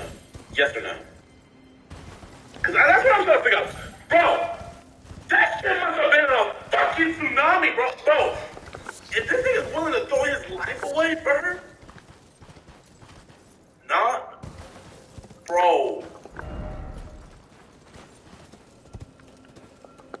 Bro, give me a girl, bro. If this girl has the pussy where fucking, bro, give me a girl like that, bro. I'm not gonna kill my parents, but shit, I might smoke somebody else, but I'm not gonna kill my parents. But damn, that shit crazy. Whenever Jennifer smiles, it takes her a couple seconds to realize she's not exhibiting the correct behavior, and she then snaps back into her solemn stare. The two looks are so diametrically opposed to each other that it becomes glaringly obvious she's forcing one of the emotions. So it's that Jennifer isn't anything special. I mean, she has to be. To him. I'm not gonna lie, bro. We've all had that one girl where we paused our life for them. You know what I mean? We've all had that one girl. We can't sit up here and stuff. But I'm not gonna lie, like, I ain't killing nobody over no girl, bro. I ain't killing nobody over no girl, and I'm killing myself over no girl, but damn, bro. I really want to know. Target your house to think there was a large quantity of money. I'm not sure. Bro, put that straw down, your mom motherfucker. drives Fuck a you. Lexus. Fuck you, bitch. Bro, fuck that shit. What about your dad? He drives a Mercedes and he loves that baby. Is that right? The question... What the fuck? Mercedes and he loves that baby. What the fuck? Aesthetics, yeah. Wait. Now you say your mom drives a Lexus. It could be because of the aesthetics, yes. What about your dad? He drives a Mercedes and he loves that baby. He drives a Mercedes and he loves that baby. Oh, you're weird. You're weird. Is that right? The questions end here, and the detective leaves the room for half an hour to double-check if he needs any more information. After 15 minutes of Jennifer waiting alone, we're gifted with another performance of the startle reflex, only this time, it's slightly less convincing.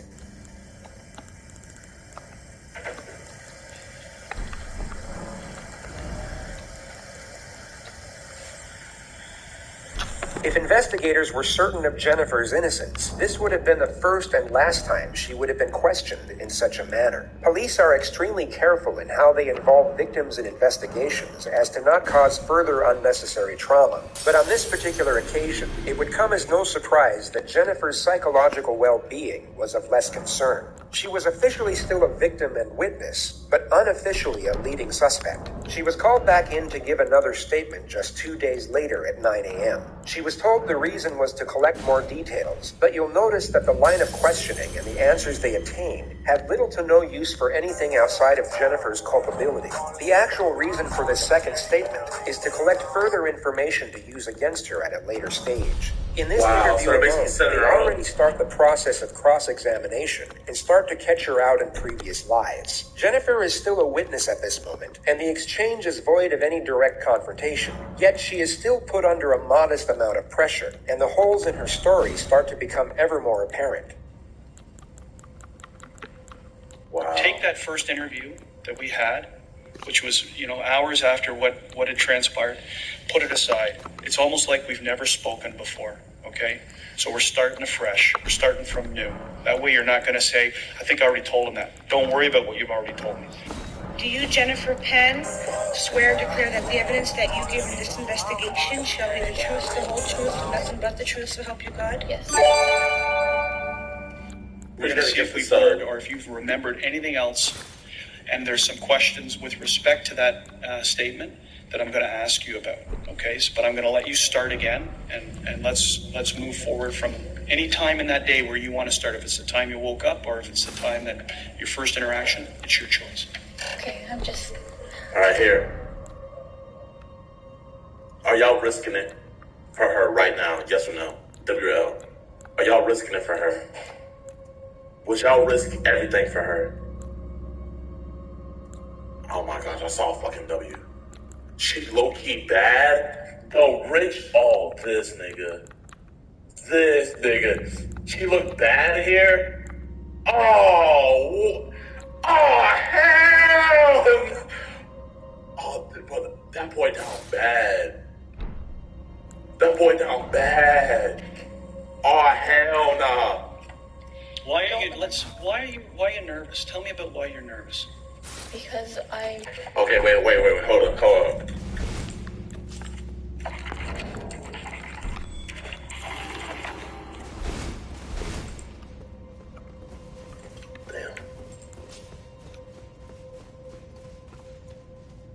might risk it for her.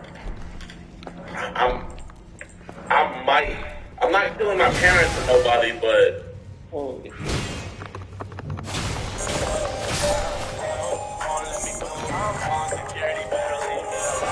I think I might risk it for her. I'm not gonna cut.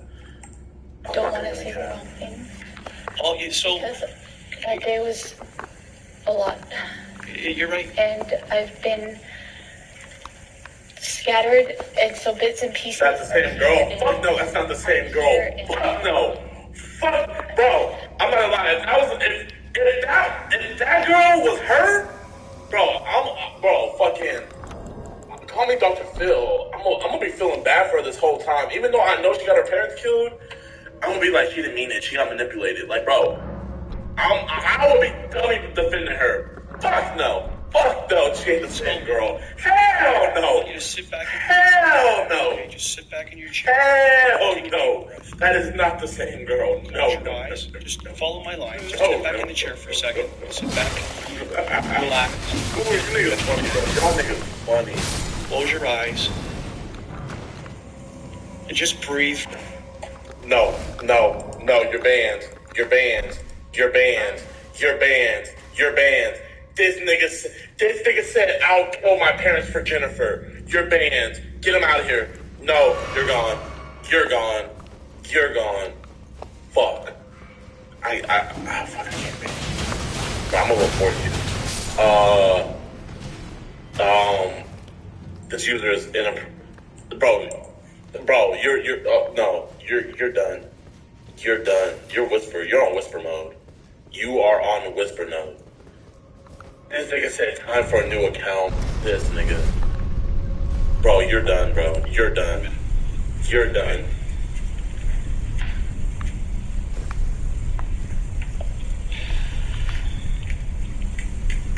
The most curious detail you've probably come to notice is this. It's known as a self-pacifying gesture. A person who does this is most often uncomfortable and... Someone tell me where we're at. Fuck! Where were we at, y'all?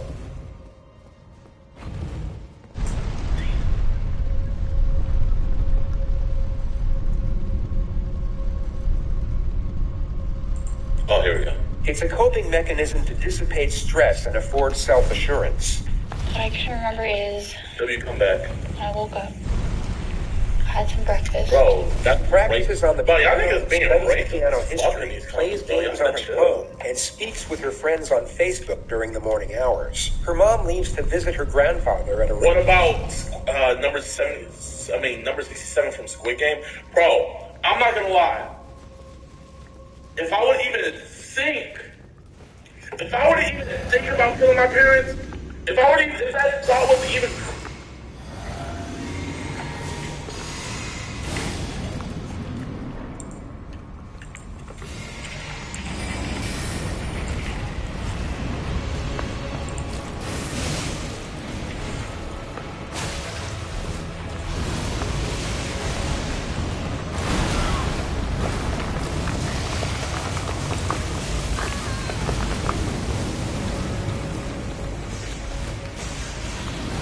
Guys, hear me out, y'all. Hear me out, listen.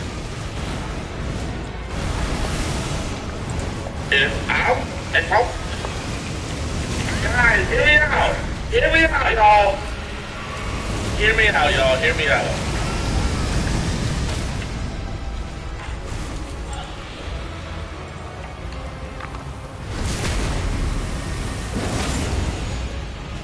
Someone says she's flat. Bro, it doesn't fucking matter, bro.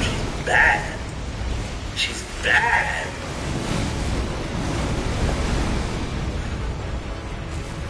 Would y'all risk it? WL, would y'all risk it? Would y'all risk it, bro?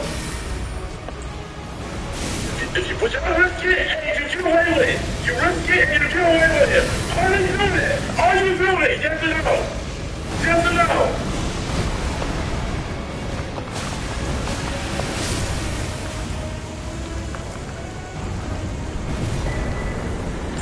gonna lie.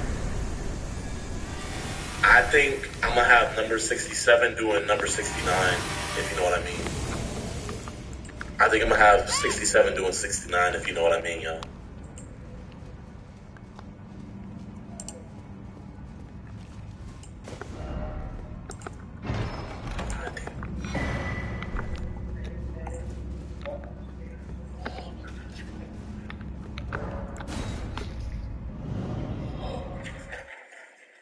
Wait, hey guys, come here real quick.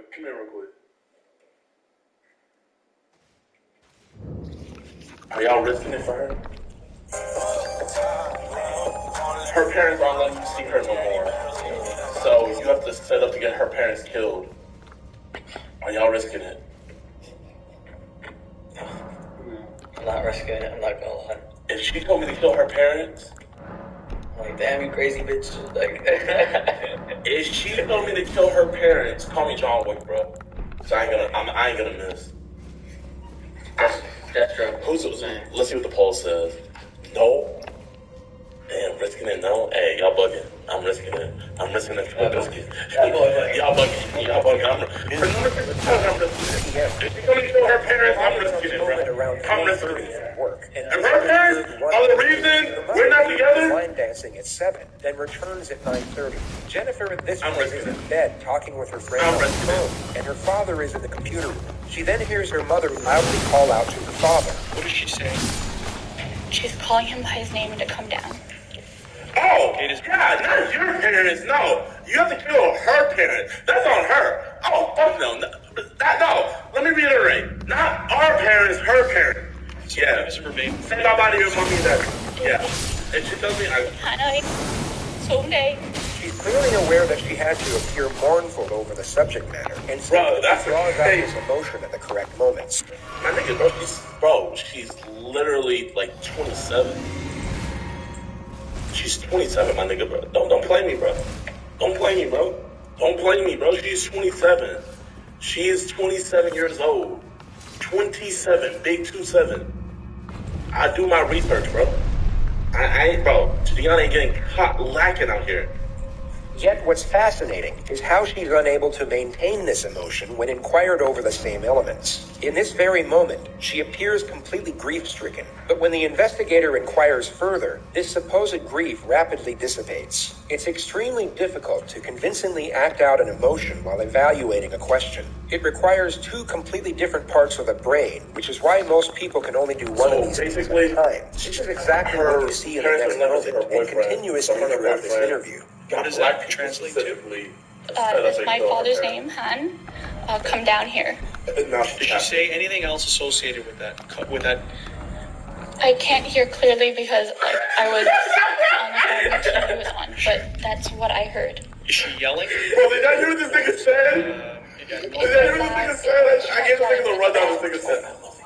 She then hangs up the phone with her friend once she hears the commotion. As I'm hanging up the phone with him, I hear footsteps going up the stairs. Okay. But they're heavier footsteps than what is to be expected from my parents.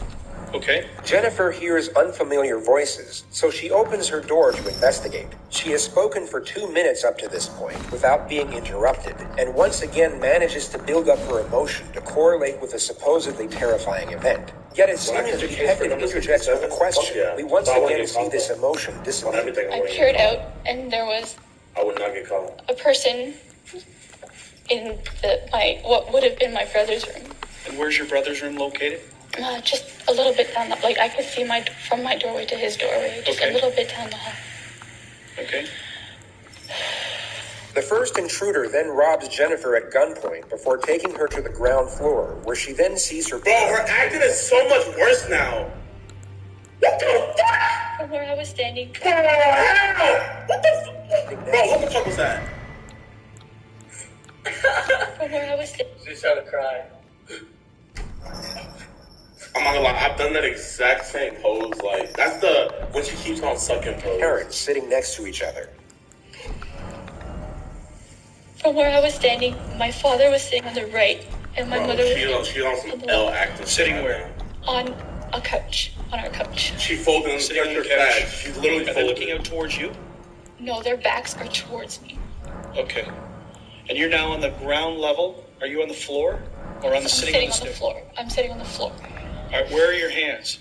They had tied my hands. So let's go back up to the stairs. Remember we said Her emotional display in seeing her parents in distress gradually faded after each interjection, but you'll now see it completely cease altogether once she realizes that she made her first mistake. Everything she had said up to this point correlated with her initial statement, but she had just forgot to mention that she was first tied up before being taken downstairs, and only brought it up when reminded by the detective. take the other statement and whatever we've said before. No, I said it earlier. She didn't say she was tied up earlier. She completely forgot to mention it and seems to be trying to convince the detective otherwise. It's a moment of slight panic, which becomes far more pronounced when you compare it to her supposed grief-stricken recollection 5 seconds earlier. The detective doesn't challenge this, as it can be used against her at a much later stage, and the main objective at this point is to collect as much conflicting information as possible. Okay, then let's get back to that area. I think you might have touched on it. We went back into the description. So where does Bro, she's pulling a pandemic pee. She is pulling a pandemic pee. I'm not gonna lie, she had us in the first half. Like, she didn't get us to the finals the first game, but you know, she was playoff P. She put up 40 in a losing effort, but now she's straight up pandemic P. She is stinking this bitch up. She's crop dusting the whole room. Where do you get your hands tied and where does the string come from? I'm not sure where the string comes from, but he had the string. Okay. And after I gave him my money, that's when he tied my hands. She is then taken downstairs where she sees her mother being interrogated by the second assailant over the whereabouts of the cash. According to her first statement, the second assailant never said a word the entire time. He had pushed her back onto the couch. And she kept pushed her? Number 2. Okay. He was pushing her back onto the couch. And she kept saying, "Where's my purse? Where's my purse?" And the guy kept telling her to sit down, and I didn't want my mom to get hurt. This is so much more cringy. How many times does she get up and get pushed back down? Yeah.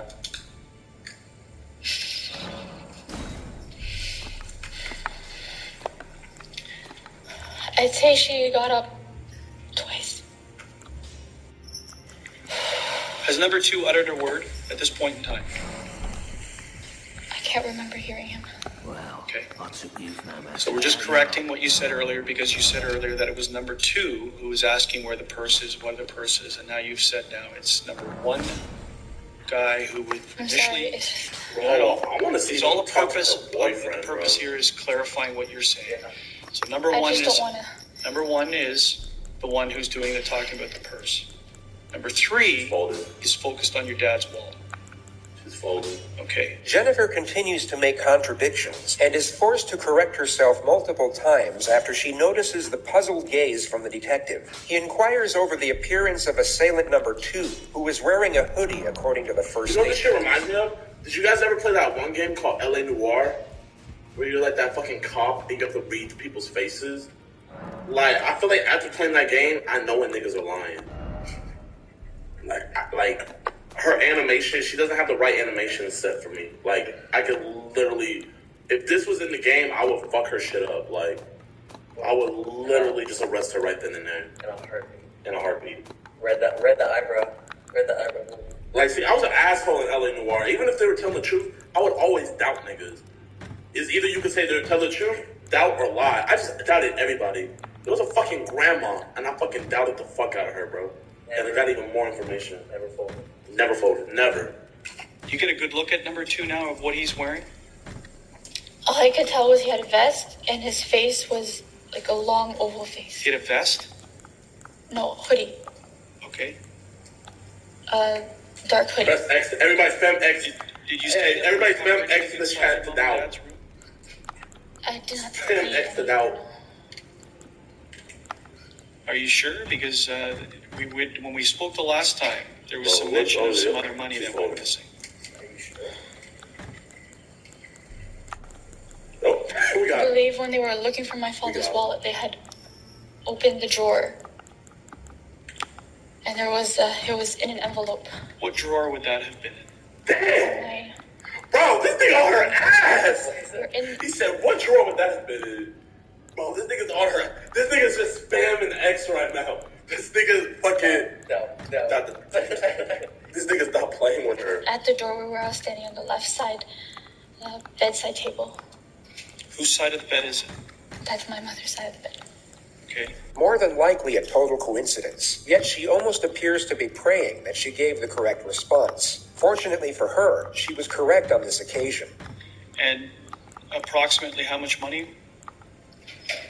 I'm not sure how much she took out for our trip, but I can only estimate about a few $100s. Few hundred, because at the time, the last time you told me, you were pretty adamant about $1,100.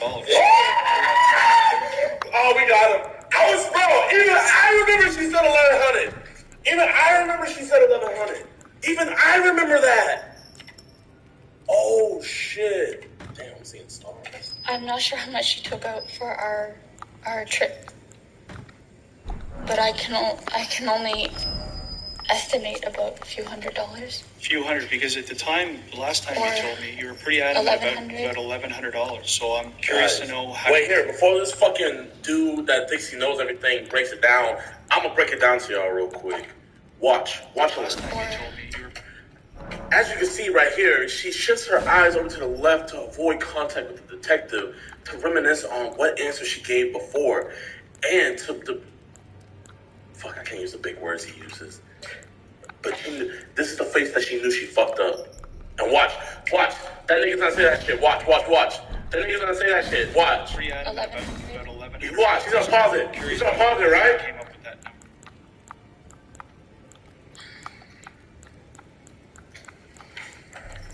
I believe because when we were at the border, we stopped at the duty free.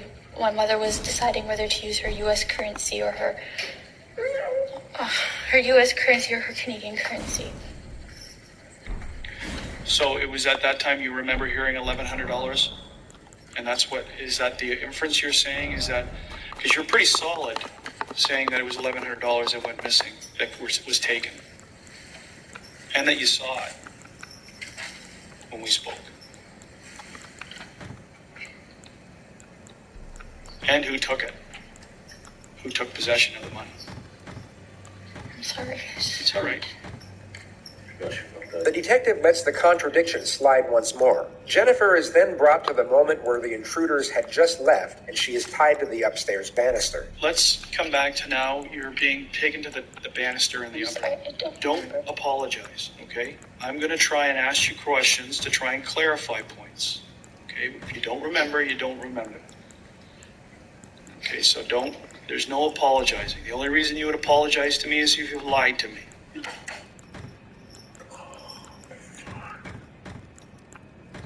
And she lied on the Bible, bro. That's like, she put her right hand on the Bible and said,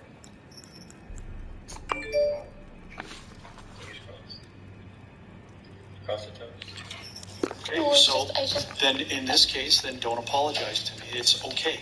Okay, I'm going to ask you questions to clarify points. You're now bound to the railing. Can you show me? Can you stand up and turn around and tell me? Just show on the camera how your hands are bound and how you are against the wall. She ain't crying because she's reminiscing about it. She's crying because she's trying to figure out. Because, bro, this bitch is dumb as fuck. This bitch is dumb as fuck, bro. She said that she called the cops while she was tied up. Dumb bitch. Down. I just need to see how you work.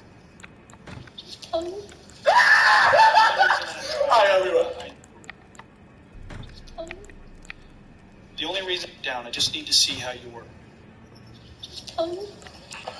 She should have came in with a better lie.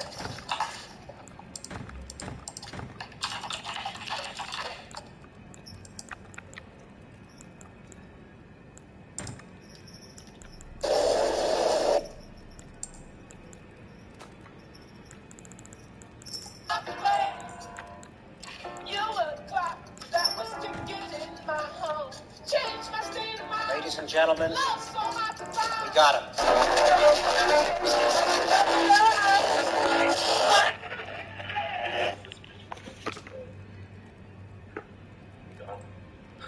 It's like that juice cream. God. The only reason I'm trying to, I need to do this is that I'm also going to ask you is that so take this back to take it out of a traumatizing event, which it is, put yourself in a more clinical position, because I want to see how you could physically get your phone out of your waistband. We're obviously going to need to know that. It's very important. So traumatize away. Now put yourself into just a state of, I need to mechanically show how I can get access to my phone. Okay, because that's obviously very relevant. We know you made the phone call, but questions are going to obviously raise is that if my hands are bound and I'm against the railing, how do I talk to 911? Okay, so clinically, this is now a clinical demonstration. Just stand up, focus in on how you did it. Trying to, like, this bitch, bro, she wished on everything that was a shot he would. Yeah. Bro, I'm not gonna lie. I've done the same thing. Like, there be a baddie. I wanna go say what's up to her. I'll fucking take a quick shot and then, like, bro, I know that exact maneuver, bro. I want you to stick that in your waistband as an example. Okay, so take your sweat off, because this will be a very smooth, very quick thing. It's a one-time demonstration. I'm not going to ask you to repeat it. The two critical parts of this demonstration are where Jennifer states she was tied, and the movement of her arms as she takes her phone out of her pocket. The investigator is hoping the mechanics of the two components would be illogical and contradict each other. He tied my upper arm Yes? around the banister, Yes? but my hands are bound together. So your hands bound together, and this is the arm that's the strings wrapped around against the banister? Okay, so now how can you get to the phone? And how do you make the phone call? Whether it be a stroke of luck or that Jennifer had prepared for this moment, this actually made sense. Had her arms gone left or the point of restraint been below the elbow, none of this would have been possible. Fucking clutched it. Yeah, I'm not gonna lie. That's that bitch is tough! Hey! Hey! We gotta give her some W! We gotta get that! I bet she's one for the best before. Like this. Bro, this is like in the anime whenever like the fucking protagonist is fucking up the main villain, and you think, oh damn, it's over. And then this nigga just fucking powers up and goes crazy. Damn! That W save. W save. It's perhaps the single moment where Jennifer's statement was somewhat beneficial to her defense. But she just needed that shot of coffee. That's all she needed. That shit saved her. We know Jennifer was tied up when police arrived, but the assumption was she that literally she had game 6 LeBron. She's game 6 LeBron right now. Wouldn't have had to retrieve it from the waistband. She can now argue that this portion of her testimony is genuine. 911. And do you talk down like that? Yes, I'm yelling at the phone at this. And how can you hear? I turned the volume on max. Yes? So that's exactly the way that you're talking to her against the rail. Bro, I don't know. Okay, that's good enough. Sit down. Jennifer is then brought back to the... Bro, I know. Bro, she's like fucking light from Find the albino. She hides in a cave to the west of the Lasky. She knows that. Therefore, Nicola of his twin hand. Rani is so here that if you should learn, he'll trade your findings. We both did as such. Oh wow. Right now. Bro, she's lit, bro. This is her right now. No, I can't let them yet. I've got to hold it in. They're all gonna die. Bro, you know she's thinking that shit in her head. The moment just before she heard the gunshots. That's when I started hearing and they're moving. And my mom's yelling, "Where's my daughter? I want my daughter. Where's my daughter?" And I'm yelling, "Mom, I'm here." Jennifer, take a Kleenex. Just take a minute. You'll notice that she doesn't wipe her eyes or blow her nose, just buries her face in the tissue, which the detective later testified remained completely dry. Okay. Okay, first one, mask, yes, that's what check your snot. This bitch left the biggest snot. No snot, that's good. Tear salt. Not very salty at all. What nigga fucking testifies Your Honor, and also the tissue had no mucus residue or no tears. So we're now down in the basement. They're down in the. Your parents are down in the basement. I heard pop. And then my mom. I heard her squeal. Multiple pops occur thereafter before she hears the intruders leave through the front door. Once the door closed, I heard my father. He ran up the stairs and all I could hear was moaning. Dad. Once I heard him starting to move, that's when I pulled out the phone and tried to call him. This is untrue. She only realized her father was alive midway through the 911 call. And in that exact moment, you can actually hear genuine fear in her voice compared to her fabricated panic the moment before. Where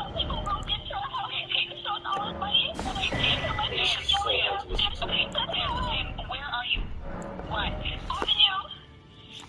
Avenue Road. Yeah. You spell the name for me, please?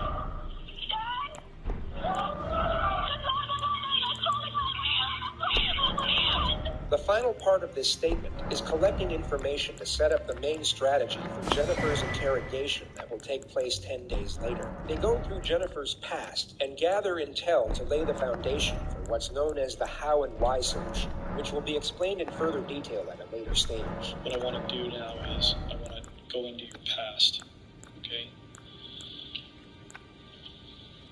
And start talking about things that have been going on with you. The detective now morphs into a therapist, and what's fascinating is how Jennifer doesn't once question the new line of inquisition.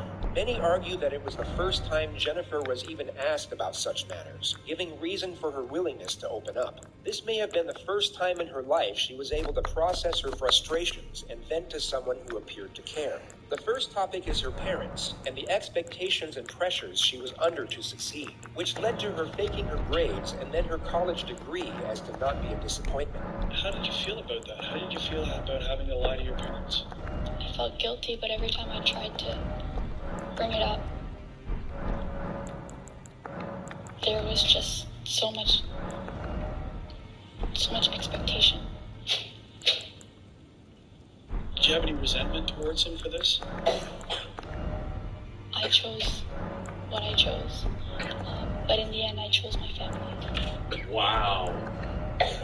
Wow. Y'all realize how deep that is? That is so fucking deep. This bitch said, I chose what I chose, and I chose my family. Wow. She's literally... No! She's actually telling the truth, y'all. She's not even... No, she is. Listen, it is deep. Cause listen, think about it like that. Think about what she said. She said, I chose what I chose, and I chose my family. I chose. Did you have any resentment towards him for this? I chose what I chose, but in the end, I chose my family. She chose what she chose. I chose what I chose. So she's basically saying, I chose what I chose. Like, I chose to kill them. Yeah, and I chose my family. It wasn't even like she was really talking to him. She was talking to her. That is not the burning. Yeah, like, you guys see what I'm saying? She chose to kill her family. But here, the realm and who is to so take the... You must found in smoldering flame of great That was like look at her face. It's like she's not even... Look, she's thinking in her head. I chose what I chose, but in the end, I chose my family. She just referred to the ultimatum she was given by her father. The choice to live at home and go back to school, or be completely cut off by her parents and live with her boyfriend. Information gathering on Jennifer's past goes on for roughly 2 hours and 20 minutes. The detective then ends the exchange by putting her under some pressure. It's not a direct confrontation, but it's by far the most uncomfortable position she's been in up to this point. The detective subtly switches back to the home invasion and how the intruders were able to gain access without breaking in. Like you didn't hear a doorbell, you didn't hear a door knock, you didn't hear a door kicked in. You didn't. I said I was watching TV on the phone. I don't know how. Yeah, I know. We went over that back and forth. So somehow they got into your house by getting through your mom down on the lower level, right? Because she's the only one who's down there. So it's very confusing. Generally, random events are not, in most cases, random. There's a rhyme or reason why they've come to your house. But from what you've told me inside the house, the only thing that you hear them saying to you is they're looking for money. They're not looking for a specific quantity of money.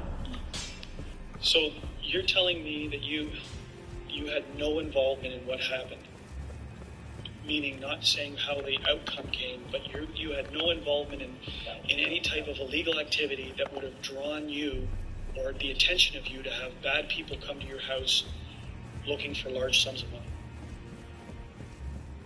You're not involved in this any which way.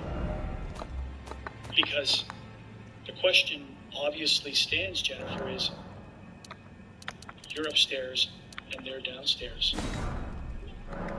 Right? So it's a natural concern when, why would they leave you alone? Why would they not do the same to you?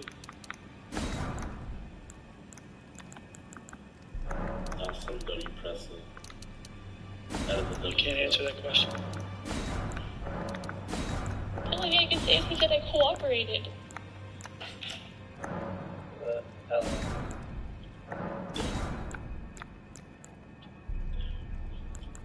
How the fuck do you go from Game 6 LeBron to Ryan celebrating? How do you go from Game... Oh, she clutched up, you know. She clutched up. The last second. And... wow. But I asked him to take me. The number one guy said you cooperated. Literally, LA Noire was based off this. Okay. Who's to say this whole thing isn't a lie? Damn. That what you're telling me is a lie? Damn. Because if you are lying, it's the most cold-blooded thing that I have ever faced in my life. Back on my town.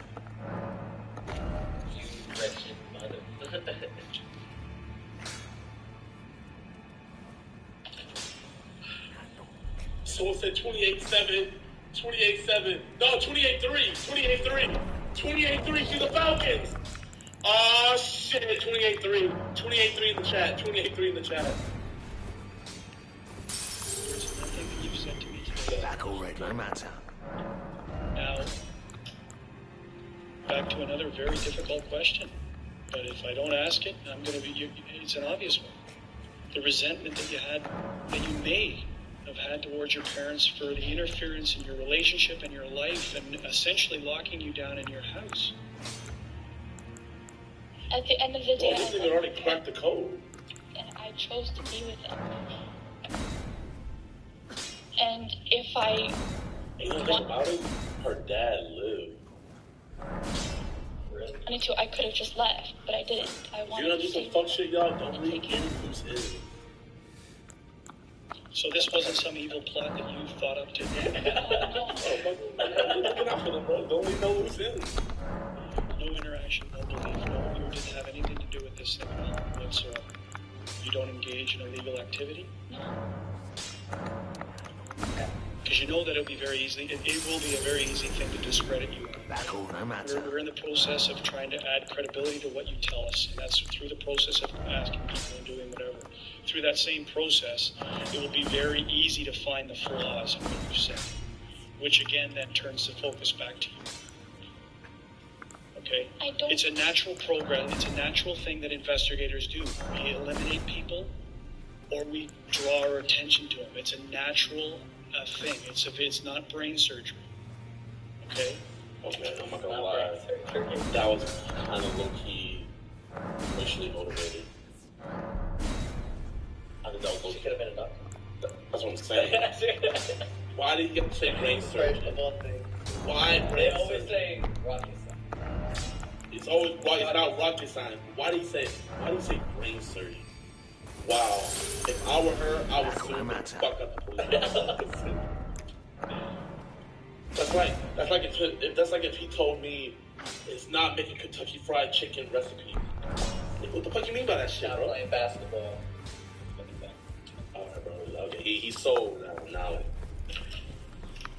The detective leaves the room for 20 minutes to allow Jennifer to say thoughts before they end the statement. He comes back to add one psychological pressure that he carefully disguises as reassurance. Jennifer will leave terrified, but still believe the police are on her side. Okay, we're done. Essentially. How are you feeling? I'm sorry, you should really scare me. What did I scare you about? Sit down and take a load off. Tell me how you're feeling and how I scared you. I don't want you walking away from here thinking I'm evil. I want you to walking around from here thinking that this guy is helping investigate my mom's murder, and he's going to turn over every stone possible to make sure that we catch the people who do that. That's what I want you feeling. So I don't want you walking away from here thinking that I scared you or I'm a bad man. Well, sometimes we have to ask very, very difficult questions, but it's my job. Okay? You're our only link. You're it. Until your dad is back and being able to be spoken to. Right now, you're our only link to this case. Her father had bullet fragments lodged in his face that doctors couldn't remove, and a shattered neck bone. At the time of this interview, the consensus was that if he did regain consciousness, he would be useless as a witness due to irreversible brain damage. So we may rely on you heavily until we can speak to your father. Okay? So don't be afraid. If you've told the truth, the last thing you should be afraid of is anything. If you've told the truth and you've been truthful through this whole process, then you're helping. You're doing your part. Okay? And don't be afraid of it. I'm just afraid because,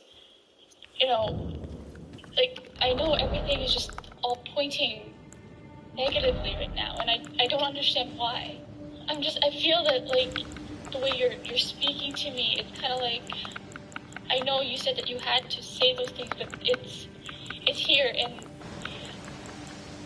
I've already said it to this nigga's in your special victims yesterday, but there's ideas in my head. Yeah. And I'm afraid to say it out loud. But ideas about speculation of what happened, how it happened. Unfortunately, at times some of us have to point the finger, seem like we're pointing the finger, and it really is just to provoke you to see what you're going to do, how you're going to respond.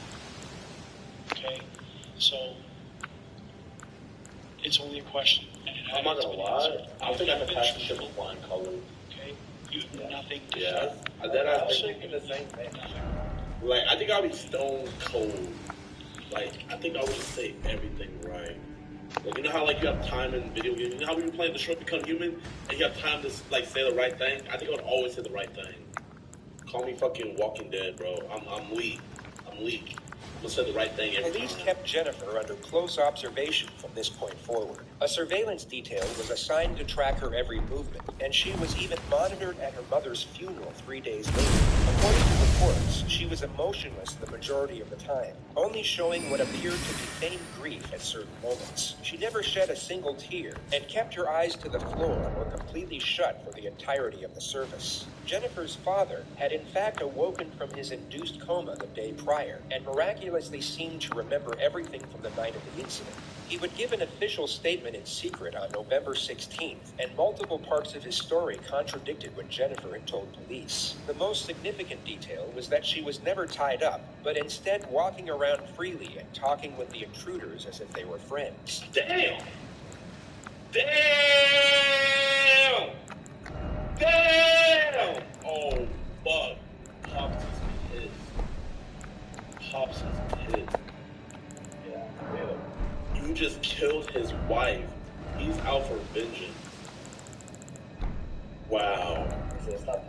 GG in the chat. He actually spoke with Jennifer over the phone, but was informed by investigators to act amnesic and not to confront her, only to ask her if she thought her ex-boyfriend was behind it. She stated that she was almost certain he wasn't.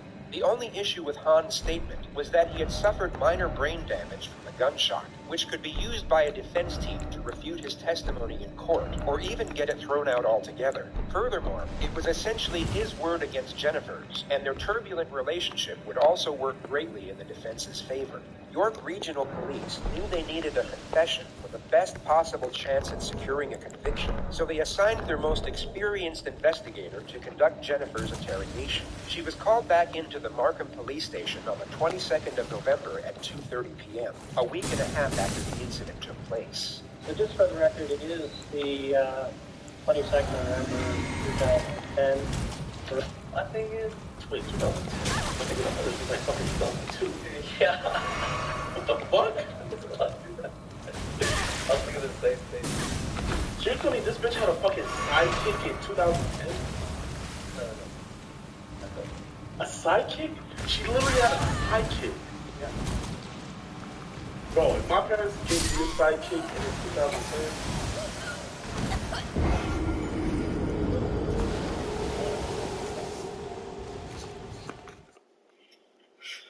At this one point. All I'm gonna say is, I wish my parents would give me a fucking sidekick in 2010 when the iPhone 4 was out. That's what I'm gonna say. That's all I'm gonna say. Was it out? Yeah, bro. It was the iPhone 4 was out in 2010. Yes. And we're at the 5-district station in the town of Brett.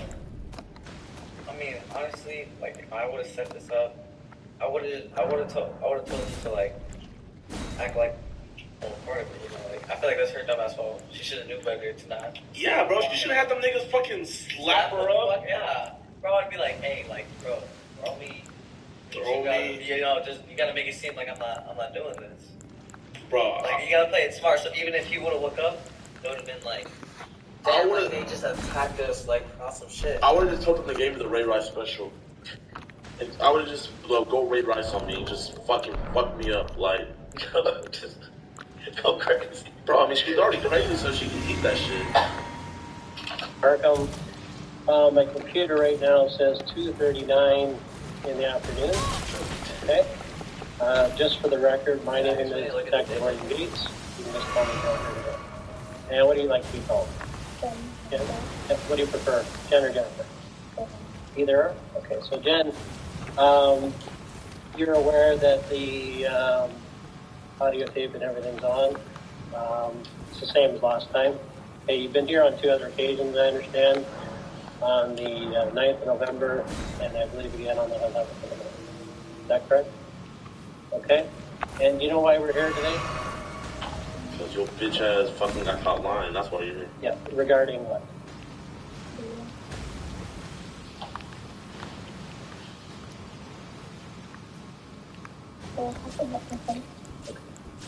And as a result of that home invasion, your father and was actually shot, and your mother and was actually killed. Is that correct? Hey! Move. Yeah, you'll have to speak up a little bit. It's fine to hear you. What's unique about this interrogator is how he immediately adopts a no-nonsense approach, yet manages to build rapport and remain sympathetic at the same time. You'll see that he has far less patience compared to the previous investigator, yet seems to create a stronger connection with the suspect. It's a hard thing to explain, but easily observed, as you'll soon find out. So that's what we're going to discuss here today. Jennifer this time around is read her rights as silence rather than her rights as a witness. If she knew anything about the law in Canada, she would be wise to the fact that she is now a suspect. Fortunately for the investigator, she remains completely naive to the situation throughout the opening phase of the interrogation, making her far more susceptible to the strategy he is about to employ. Okay, just hold on a second. Okay, we're having technical difficulties here. Okay, so that's why I interrupted me. What we're going to do is, if you don't mind holding tight there, I'm just going to move my equipment to the other room. Okay, and then I'll come over and we'll move over there, next door, okay? Okay, I'm going to be right here, though. Okay? With respect. That makes sense. I don't give a fuck, bitch.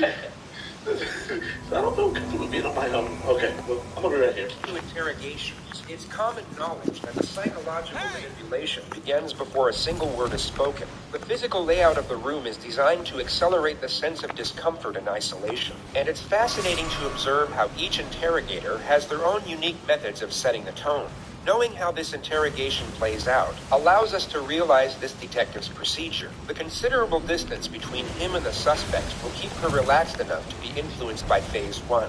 But this same distance will intensify the pressure once he eventually closes it during phase 2. You'll notice this detective is slow with his first strategy, but swift with the second. He takes his time in building trust and establishing rapport. Yet once this initial connection is secured, the transition to aggression will be abrupt and ever increasing from that point forward. Jennifer takes a seat in the room 15 minutes since she was first informed of her rights. It's important to note that she is still free to leave at any time at this point. She is unknowingly a suspect. Is that good right there? Arrest. W in the chat, that's good right there. So just for the record, this room is being videotaped and audiotaped, just like the other one, okay? And I'm just going to grab my chair from across the room, okay? Okay. The detective goes through Jennifer's history of teaching piano and her earlier Why do all these niggas got ball figure spots? skating, which was cut short due to injury. If you didn't get injured, would you still be doing it? Go back. That's nice. And So I had it right the as far first as time. that, did you do competition skating, or? And how did you do with that? Looking at the top of the pack. Yeah, so it's good. Damn. But you did actually enjoy it. It was more than just going for competition. You enjoyed it. I had fun. Okay. All right. Do you have any students right now? Or? Oh, it's exciting. And why not? 15 hours each. Too big for piano. Yeah, I took it in grade school too, but yeah, I think I went to grade 7. Like I don't know, grade 7, I stopped singing. I still remember Swans on the Lake. I'll say that. The detective then goes through Jennifer's work history as a school server before touching on her future plans in education. Jennifer mentions that she plans to go by her parents' wishes and pursue a career in healthcare, at which point the primary strategy is initiated, the how and why solution. The detective gradually begins to shift the blame away from the suspect and onto another set of circumstances that prompted the suspect to commit the crime. He starts developing a theme. If the nigga says shit up here, y'all, I'm out of And this theme will be further established as the interrogation progresses. It starts off subtle so that she remains oblivious. Nigga, fucking have your words be in one spot. You can pick any job yourself. I'm not talking about anybody else, but you can pick for yourself. What would it be?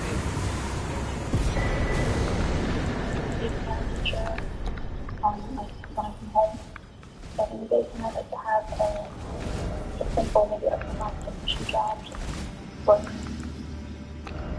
8 hours a day. This is an answer the detective was hoping for. Jennifer's preferred career choice is at odds with what her parents wanted, so he now builds on the concept of the overly controlling parent and the unfair limitations it causes the child. He then links this concept with the subject of Jennifer's boyfriend and how she was kept from seeing him. Now, eventually you were discussing Daniel. What happened with that relationship? I hid it from my parents at first. They didn't agree. Okay. And once they found out, they didn't like the fact that he was of mixed race. Okay. Ooh. I thought he was Asian. I thought he was Asian. What is he mixed with? It's probably like Asian and white. Damn. Or just like a different type of Asian. So I don't know if I feel bad for her parents anymore. No, I'm being so for real. Do you guys feel? I don't feel as bad. Like I feel bad. Don't get me wrong. I feel bad. But I mean, all she could have done was just make a hard decision. Like, did she stop getting the support from her parents and just eventually have to do things on her own? Yeah, it's tough, but damn. It's just when you're separate way, you gotta kill them. How do we know she's telling the truth? Damn. Fuck. Damn. You're right. But the reason I feel like she is telling the truth is because that was the root of it. Exactly. Yeah. Because if they didn't care, then would this even have happened? There's no way she would lie about that though. I don't know. Maybe. Okay. And how did that make you feel? Is her boyfriend Malaysian perhaps? That's what I was thinking. Probably Malaysian. That might be how we knew all those black people. He was personally Maybe he's Malaysian. Could be just a different Asian group too. When you broke up, you felt part of the missing. When they first told me about me,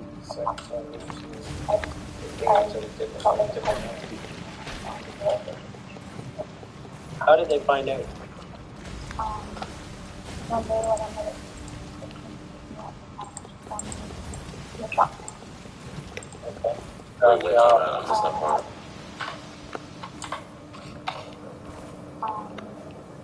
So wait, he asked how did they find out about the relationship when they dropped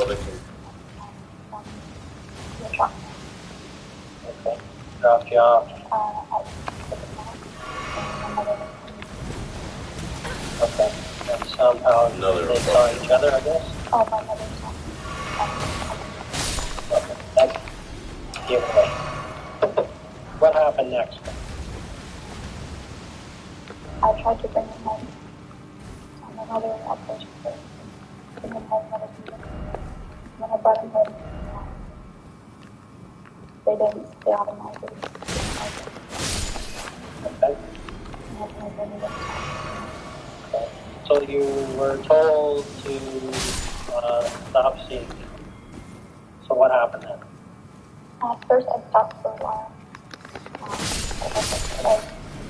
felt really empty and I felt depression. I started talking to him again.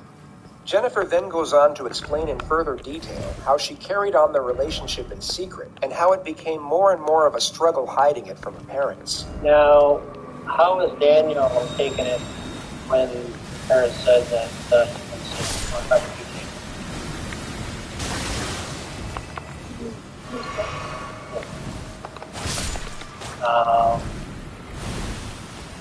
And that's what I'm saying. Why she's literally giving the motive away. Dumbass. Yeah.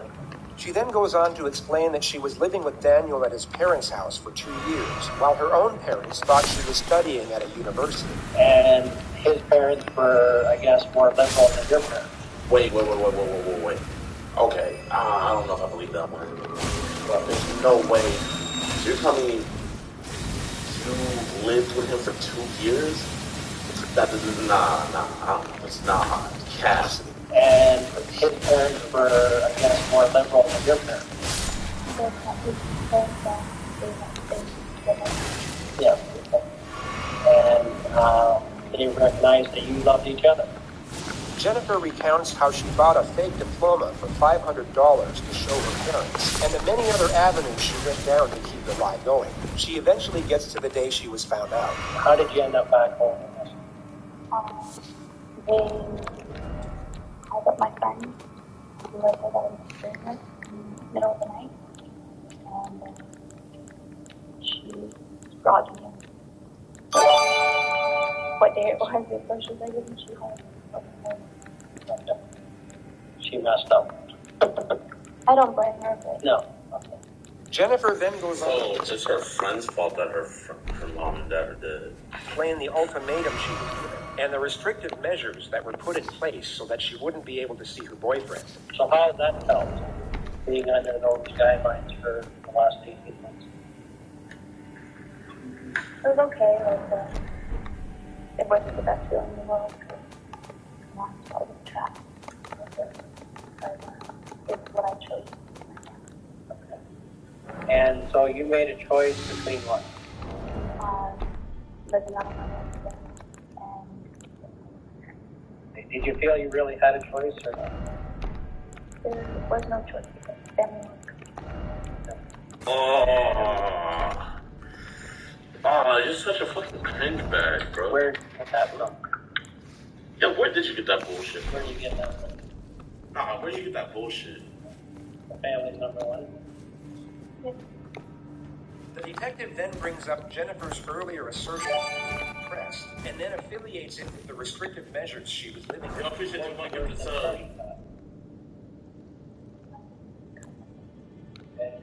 And when did that happen?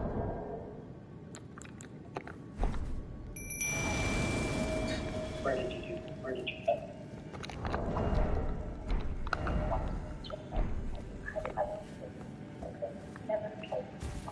So how many cuts do you have left? Done? They healed? And did you want to kill yourself? Jennifer asserts that she tried to kill herself when she was 19 by overdosing on sleeping tablets. She also states that her self-harm was a distractor from the pain and frustrations she was going through. Did you ever feel that they expected too much of you? How so? comparison. Okay, so Or who would they compare you to?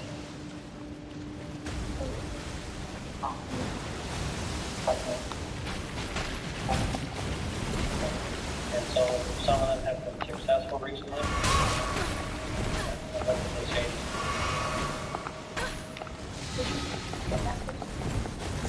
That's pretty hard, right? Hard to take for you.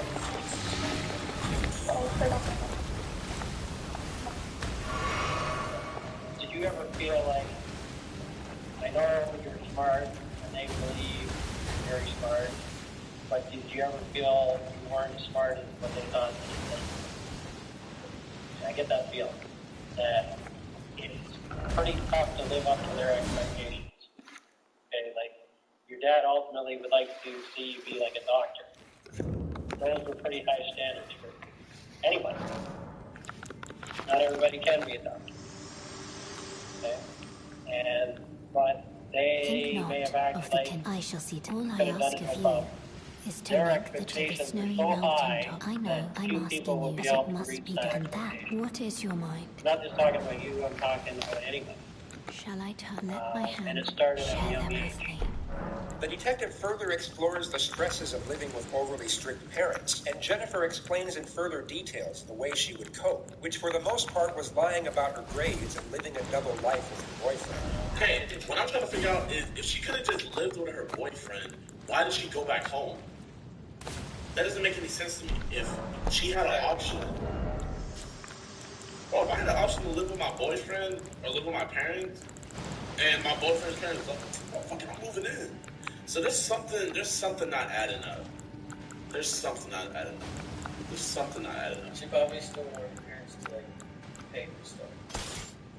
Bus work, go to school and all that. No.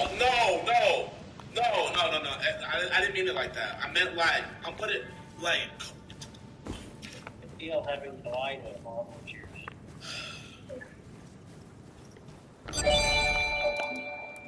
Thank you for the gift of sub, bro. I did not. They always look down. I'm sure there were days when you actually planned that this is the day I'm going to tell them, and then you just couldn't spit it out. The opening strategy of the how and why solution has now been executed. A connection has been attained, and the desired narrative established. The next phase of the interrogation is about to commence, which is first set up by a two-step strategy. Step 1 is to induce fatigue. Step 2 is to induce fear. Now, when's the last time you spoke to your dad? Me and my brother had some meetings. And what have you and your father discussed about this case?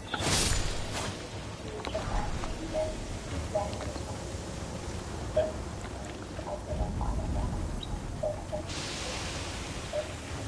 Why would he ask that?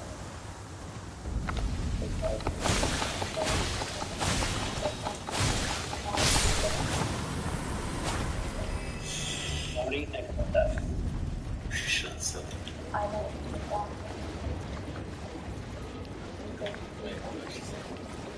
I forgot exactly what she said. The detective has Jennifer go through the entire incident once more, but unlike the first investigator, offers no reassurance or consolation. Jennifer starts fake crying again, yet this time is given no tissues to wipe away her non-existent tears. Damn. Her non-existent tears. Bro, this nigga's been dead ass just roasting her the whole time. The entire parent stuff.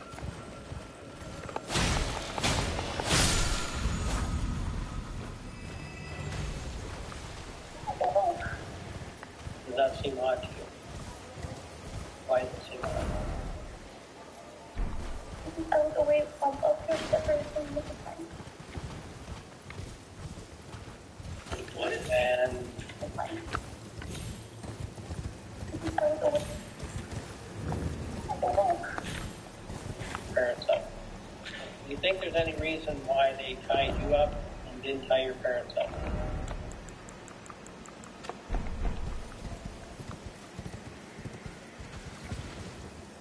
I don't know. Does that seem odd to you? Why does it seem odd? I was away from a first separate from the time. And does it make sense that they would leave a witness behind? They were going to kill somebody. Does that make sense? Just thinking about it. Does it make sense for somebody that is going to kill somebody to leave a witness behind that can strike? Does that make common sense for killers?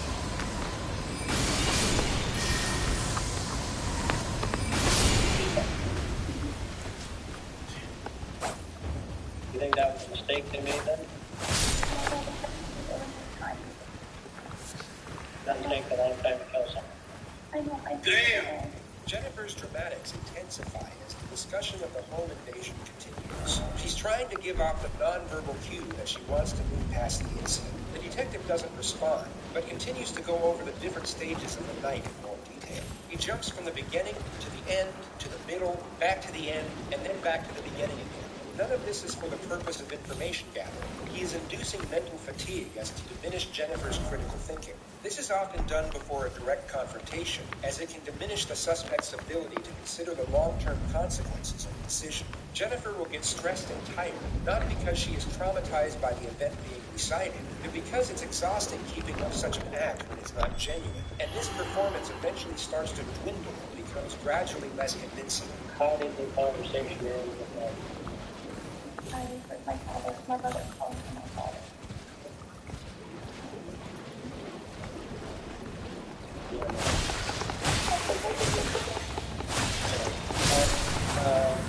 When you went to bed, was the one home there?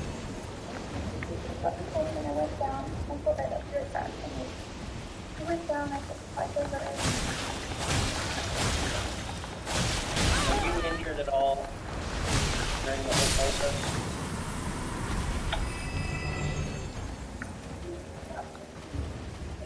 Not really anything. Step 2 of the confrontation setup will now commence. The detective employs what is known as the futility technique. He will tell Jennifer that he has an abundance of resources at his disposal, and even fabricate much of what he asserts. He's indirectly telling the suspect it is useless to resist the overwhelming evidence against him. Now, the reason why I'm here today, okay, is that I'm an expert, okay, in what we call truth verification. I talk to thousands of people, okay, and I basically know when somebody's not being straightforward. Okay. I can tell by the language they use, how they answer the question, their body language, how they treat the question, that something's wrong here. Okay, this doesn't make sense. The detective then gives Jennifer an 8-minute narrative of police tactics and forensic technology, some of which is embellished, but for the most part true. He asserts that police are able to use infrared satellite imagery to see the occupants inside the household. This is entirely false. And basically, when people are moving around in the house, like an expert, okay, and basically we're able to tell, those movements, those actions, all of them are consistent. Story that we control. Are the people in positions that the witnesses are telling us they were different environments? Last Jedi looking at us. And so at the end of the day, she probably how much you guys want to bet that she has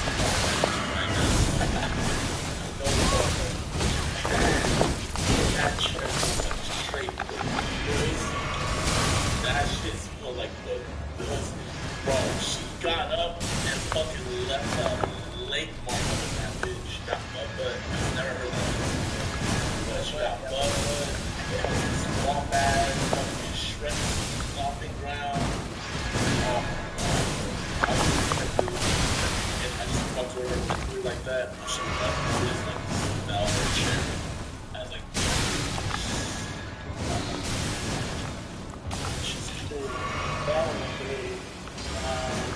that at the end of the day, I'm going to know the person is telling me the truth or not. The detective is now about to issue but first brings the entire setup full circle to establish the person's rationale. The suspect is fatigued and scared, but still needs to be the detective on her side. Now, I can tell you Holy Nothing shit. surprises me in this job. Okay? I am well aware that anybody on this earth is capable of making mistakes. Okay? I don't care who they are. I don't care if they're a truth. I don't care if they're a school teacher. I don't care what the situation is. Given certain set circumstances, everyone has the capability of making mistakes, including the wrong thing. The key though when I talk to people is when they made a mistake, they have one percent. Please do not keep making the same mistake. And to get that information out, you get it off your chest. Okay? You understand what I'm saying?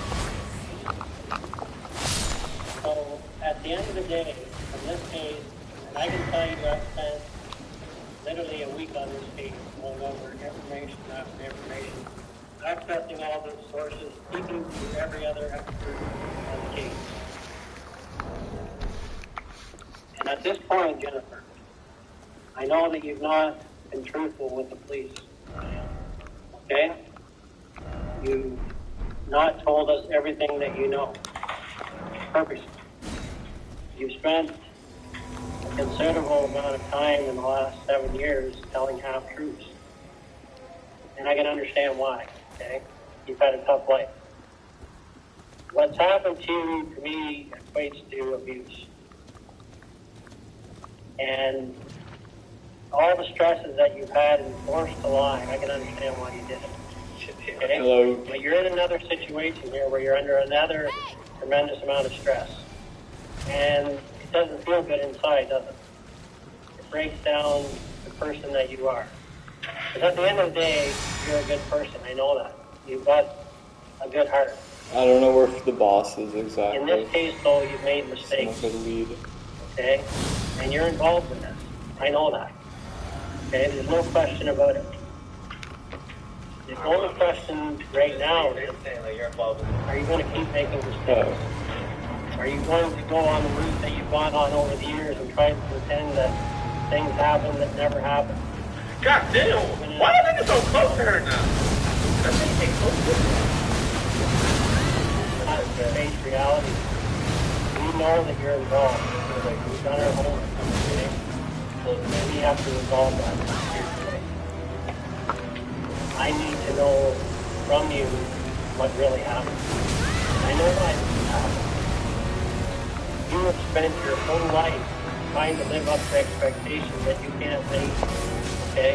That stress the hell out of you. You're a 24-year-old woman being treated like a 15-year-old, okay? Well, you've never done anything that terrible in your life, but you're being treated like you have. You're not being treated like the adult that you are. Yes, you made some mistakes. Big deal.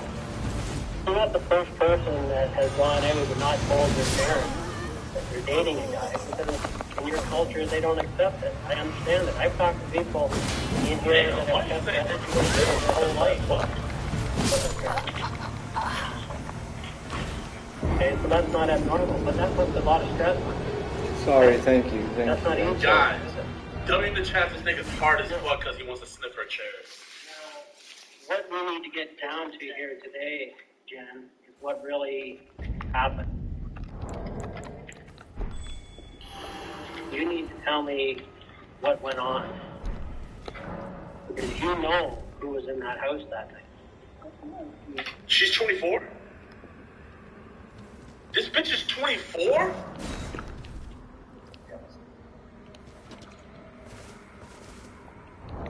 You see, I didn't know if she was underage or not, so that's why I didn't say nothing about, like, her looks or nothing like that. But I'm not giving a cap. She's still clapping as fuck. Okay, there's no question about that, okay? While remaining empathetic and understanding, the detective still needs to keep Jennifer's confidence low. He watches for denials and stops them immediately, letting a suspect deny You're 24 years old, still worried about what your parents think, stripped away as much as possible, as early as possible. There's no question about it. I stopped thinking when my parents The focus thought of is me kept like when I from was the like magnitude of the crime 17. and concentrated on the justifications of why someone would commit it. Yes, their intentions might have been good, but they're not realistic. They're not, Dan, were they? Ken? Their expectations weren't realistic, were they? Just a grown-ass woman. You couldn't live up to them, could you? Damn. You tried to. Right? Am I right? Am I right? And finally you had to bite back, right? Damn. You had no other choice. You felt like you had no other option.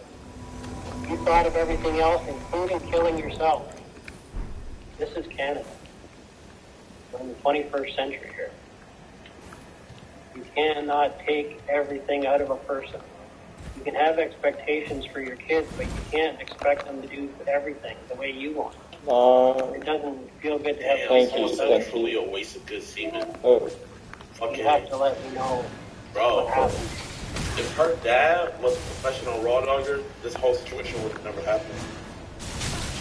That's why you gotta buy the merch at shopneon.com. Hoodies coming soon. Okay. Bro, Xandreas, if you keep on fucking talking about my straw one more time, bro. That's the part we need. Okay? This whole video should just be a condom ad. The detective appears to be getting nowhere, so he now lowers the gauge of admission. A confession to a lesser offense is far easier to attain, but once it is attained, it can be used to build on the more damnatory elements of the case. You'll also notice that he uses broad terms that infer guilt, yet don't directly accuse Jennifer of murder. You knew before that night that this was going to happen. I'm going to make that easy on you. That's a true statement, right? You knew before that night that they were coming. Right? Okay, she's getting smart now. Now she's not saying shit. It's not worth it anymore. It's hurting you.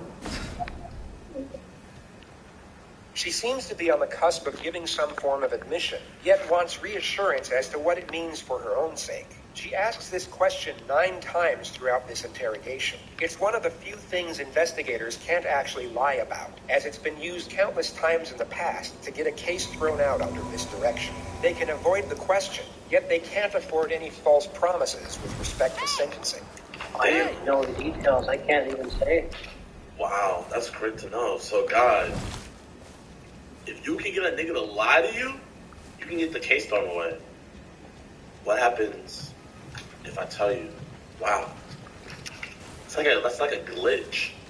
But I can tell you one thing. Glitch in the that we matrix. already know, so you can't change that. Nigga, you ain't no shit, nigga. No, you didn't. But he got too far ahead of you, right? You didn't think this far ahead, did you? Okay, she's smart enough to stop. But once they came in, you couldn't stop it, could you?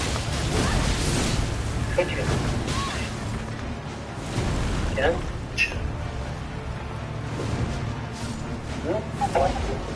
I know. Why didn't they stop for you? Yeah?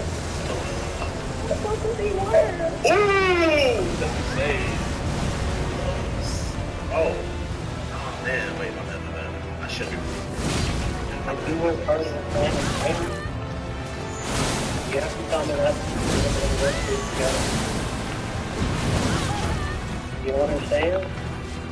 You wanted to stop it. You have to prove that to me now. Because at the end of the day, we have to stop this from happening to someone else. Right? Yeah? We're going to have to deal with that one step. I'm going to be honest with you. I need to know what you did. She's bored. And then you and I are going to work through this together. The most important part is this whole God, who are you rooting for? Jen or 12? Jen or 12? Who are you guys rooting for? I am her voice right now. I'm working for your mom. That's my job. And I have to get to the bottom of this for your mom. Some nigga said, bro, niggas said win. Niggas just just a reminder she clutched the fuck up earlier. Now look at her. That's what I'm selling. That's like fucking LeBron winning Game 6 against the Celtics, then fucking dropping 2 points in Game 7. To compassion isn't necessarily uncommon when the crime is first-degree murder. Yet it can send a mixed message when a justification for the crime was a focus point early on. The detective takes his chance with it, which at first appears to work. Jennifer initially responds in a poignant manner, but you'll soon come to notice that her empathy, alongside her concern, is solely focused on herself. But we gotta start. Well, I don't know at this point. Okay, because I don't know what you're going to tell me other than that you were involved. But I need to hear it.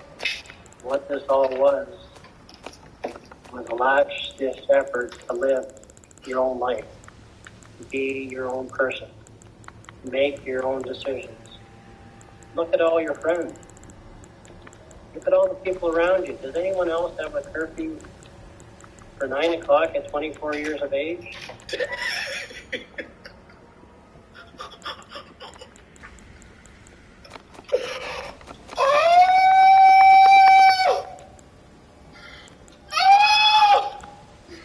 Oh, just for that, I'm on Jen's side. Just for that, I'm on Jen's side.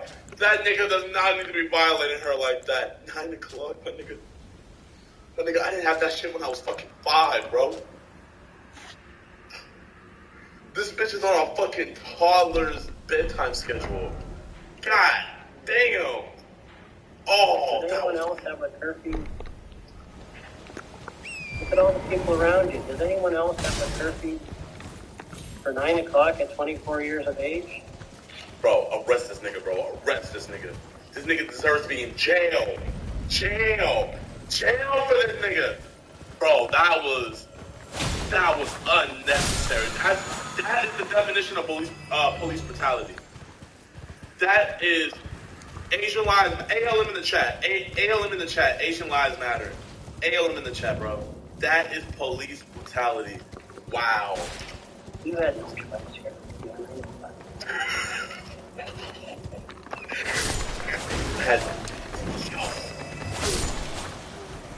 And anybody else in your situation would have done the exact same thing. The only thing different is I would... Hey, I'm not gonna lie, bro. If my parents had me on a fucking 9... Guys, would y'all do the same thing if y'all parents had you on a fucking 9 p.m. schedule at fucking 24? 24. This bitch had to be in bed by 24. By 9. That's tough.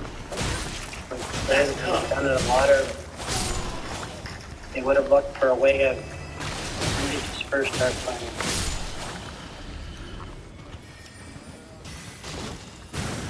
She's still fucked up from that 24-year-old. That 24-year-old. That's what this is all about. You want to be a good person here? Jennifer knows exactly what questions to answer and what ones to ignore. Anytime a question is non-incriminating, she gives a response. Yet when they are incriminating, she remains silent. She is no doubt feeling the pressure, but still very aware of the situation and the potential ramifications of her words. Hey, and you know when a good person makes a mistake, they have to face that mistake, right? Right? What do you think should happen? I don't know. You're going to prove to people that you know what the right thing to do is. That's what's going to happen. That's what your mom wants right now. She's watching us here.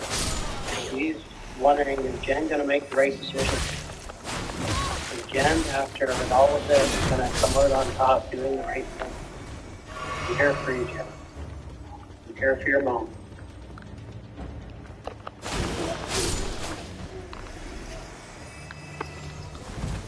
But you have to tell, it's one of those situations, you know that what you did, okay?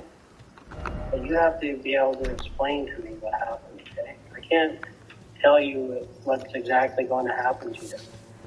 You just have to be brave here. You have to be brave.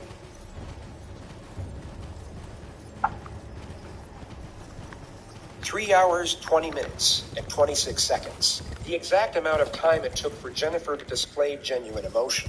The investigator would later testify this was the first moment the suspect was being authentic. He allows her to fixate on whatever thought brought this on, and remains completely silent for just under 2 minutes.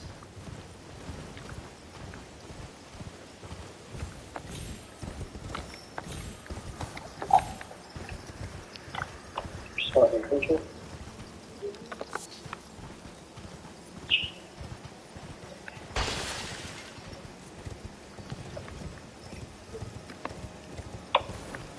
We're supposed to take you.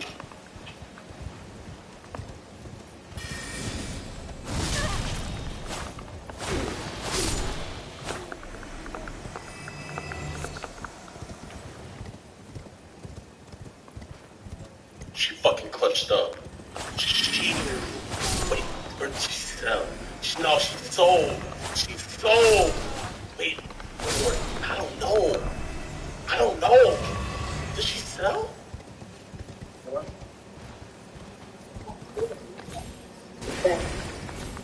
She switched the whole story. You're supposed to take the whole family out? What went wrong? So you hired 3 niggas to kill just you. You can't do that shit yourself. You have to hire 3 niggas to bitch, you ain't Thanos, bro. You don't take the whole Avengers squad to take you out. You could have did that shit yourself. The detective now has one foot in the door. It's not an outright confession, but Jennifer has now admitted to planning the home invasion all along. And although she asserts that she was the intended target while her parents were meant to be spared, the information she has now given is enough to place her under arrest. Damn. Jennifer is no longer going home after this interview. The detective now presses for more information on the amended story. It's essentially step 1 of dating all over again, but from a more powerful position. He knows she is still lying, and now locks her into as many lies as possible within the new narrative. What happened? Wow. Why did it change? Okay, what do you know? How come it was supposed to be you? Yeah, how come you needed 3 black niggas to kill you? You needed 3 niggas to kill you. Okay, you made mistakes, but nothing that couldn't be corrected. Oh, Why was man, if I was her boyfriend, I would be pissed. I would be pissed. She's so... you?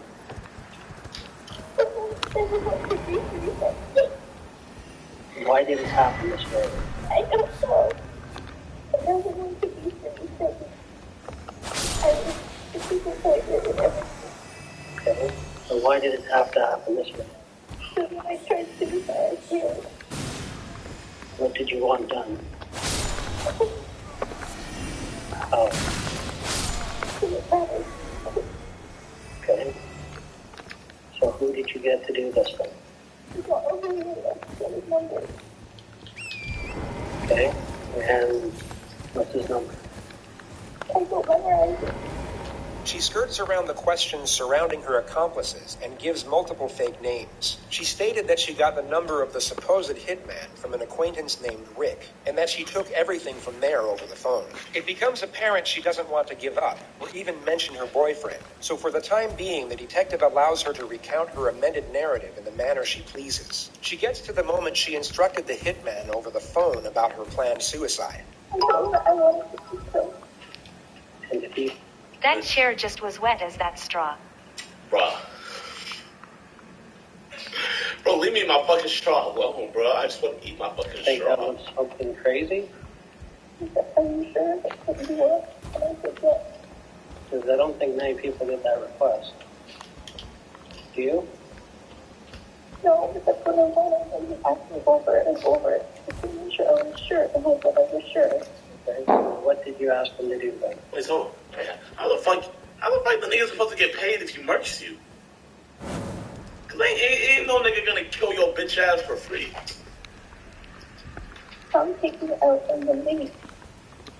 Okay. Oh, kill Why me, didn't then they leave. do it when you were... when your parents were there then? Never alone. In the next life. Okay. So that meeting you had with Rick, you told him what you wanted? No, I just said that I wanted, if you knew anybody who could take care of something that I needed, just that I wanted to be killed. And he said what? There's the number. Did he have the number with him that day? Yeah. Okay. What did he say he would do? He was like, let me take care of it. And your specific request to him was what?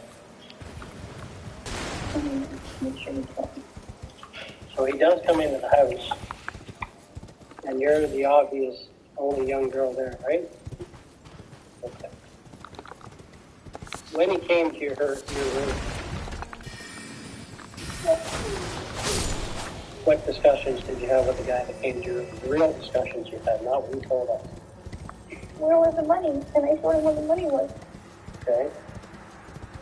But he obviously said, I'm here to do what you asked. He never said anything. What did he say? It's like hands behind your back. Did he discuss ways with you how he would do it? No. Did you request any way for him to do it? Okay, this page is cringy now. This feels like when an anime is like getting good, and then when it reaches the climax, it's like you don't nut. Like, I'm over here thinking she's gonna spill the beans and shit like that. This bitch over here capping saying, this bitch just capping. The way you want. Oh, no, I asked them to keep me and my mom when they took them away. Bro, this... Damn, someone said this angle hella sus, bro. Bro, it do look like she gives him some walk 9000. Does it not? That nigga, he said fuck flip in the chair. I want the Gluck. Wow. She said, wow, that's crazy. This is the wrong website. Facts. Must not be good at be pressing her shit. Bro, you niggas funny, bro.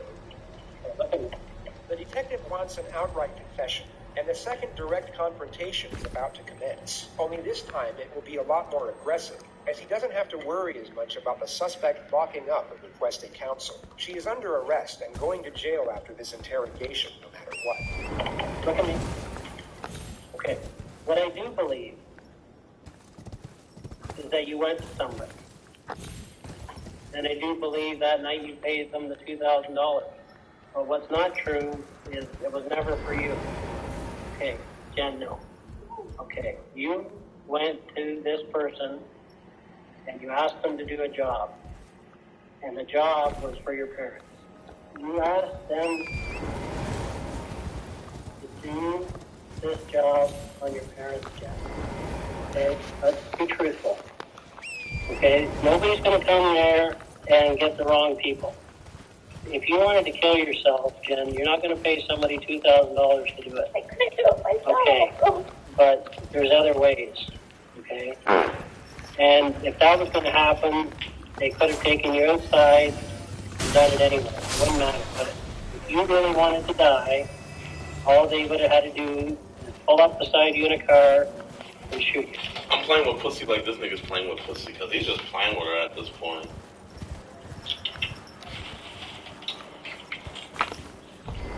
I love you. I love you. I love you.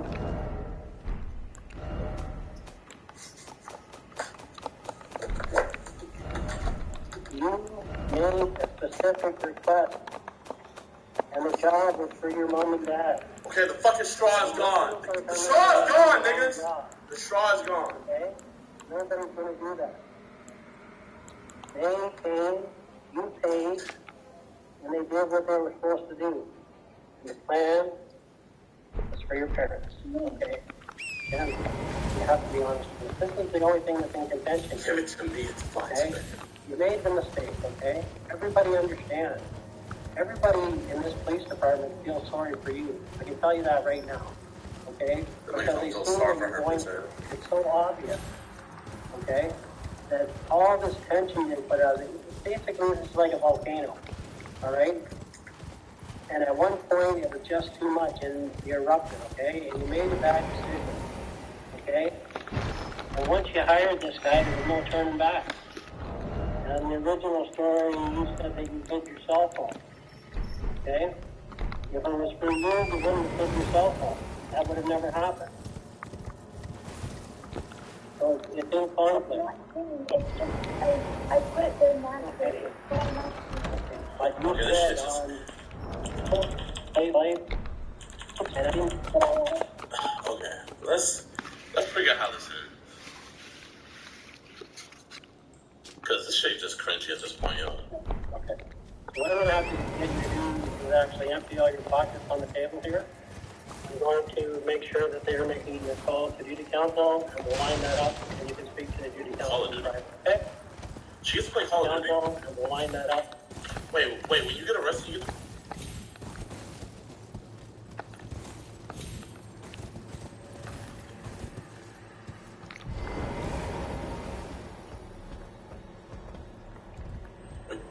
When you get arrested, you get to play Call of Duty? I'm going to make sure that they're making the call to duty council, and we'll line that up, and you can speak to the duty council in private. Okay? I don't know how Flight does it, bro. I couldn't do it. I couldn't do it. I don't know how Flight does it. We've made a call to duty council. We're just waiting for them to call back. Okay?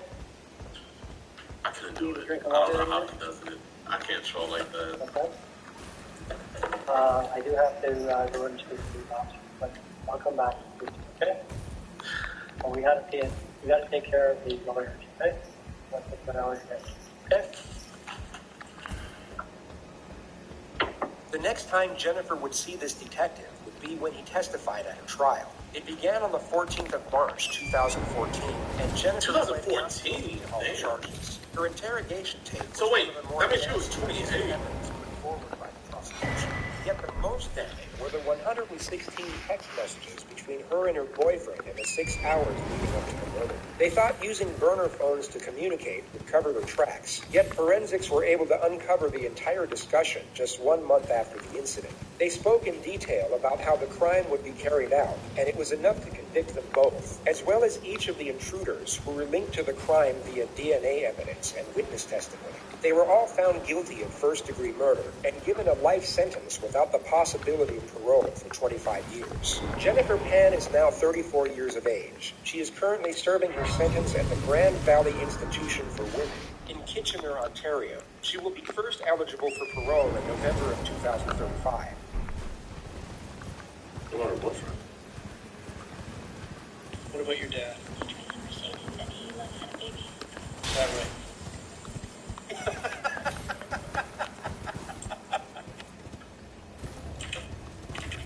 Bro, this dude's a fucking... This nigga's an L. Why did he have to end it with that clip? Why out of all clips did he have to end it with that one? What about your dad? Is that right? Wow, this dude's a W, bro. That was a W case. Wow. Damn, I'm not gonna lie. I really enjoyed that. What do you guys think, man?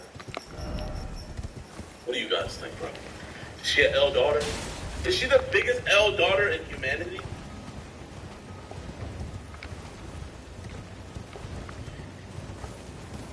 L video plus your boyfriend. Listen. Oh man. Damn. I wonder how her dad's holding up. How do you think her dad's holding up? You know what I mean? Like, your daughter's in jail, your wife is dead, he's old, nigga has brain damage. Bro, like, that's just scary, bro. Like, what if we have bad sperm? That's why I say we just jack off as much as possible.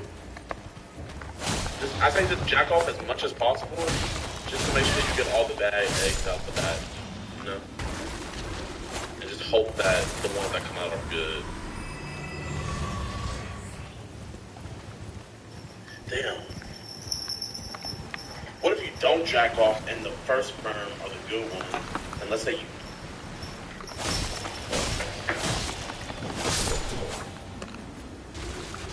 Alright, what are we gonna do now, y'all? I'm not gonna lie. That shit actually was me though. What do y'all wanna do? Okay, I'm putting my fucking camera back the other way. I don't give a fuck what y'all say, bro. I'm put the camera back the other way.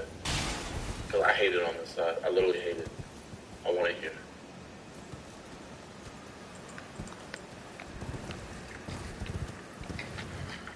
Ooh.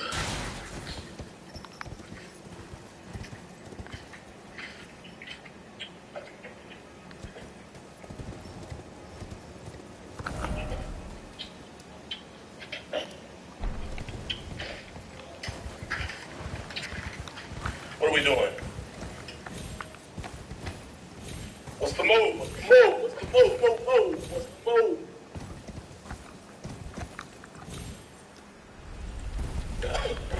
No, bro, if you said L parents, you're fucking weird. Watch a new Daquan video. Watch a new Daquan. What did Daquan do? Winnington conspiracy theory. Hey, you know what? Even though this is like Halloween, it wasn't really scary. Bro, in your guys' free time, y'all need to watch this one. This one's really good. I think you're feeling grief. That one's really good. Damn, bro. Do you guys want to watch more murder stuff? Or do you guys want to play Detroit Become Human?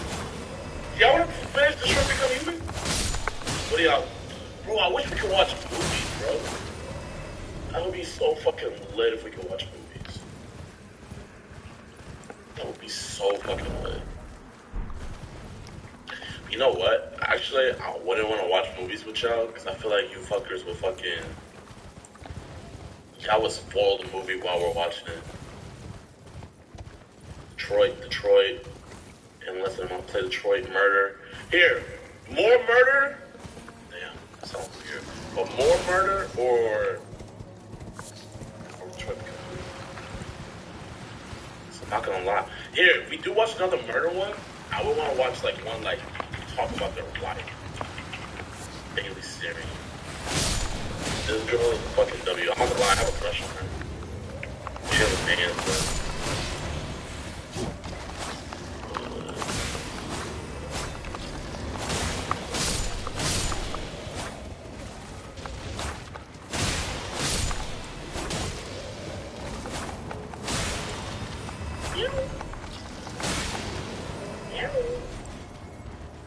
Is there any wind though?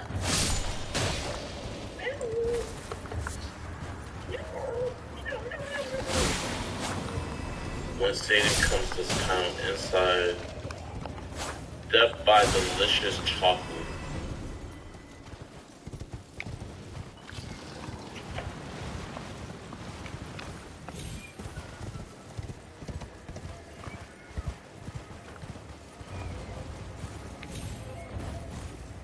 Scary stuff. Who's winning videos? Okay. Damn, videos is beating Detroit Become Human's ass. I'm down to watch something, y'all. Feed that, bro. My nigga, the cat's fat, bro. We feed the cat. Why'd you put the cat away? Because it chews on my cords. It actually ended a stream one time. Here. It's literally, bro. It has its food. It has its playpen. It has its water. It doesn't like its room. It likes to just walk around the house.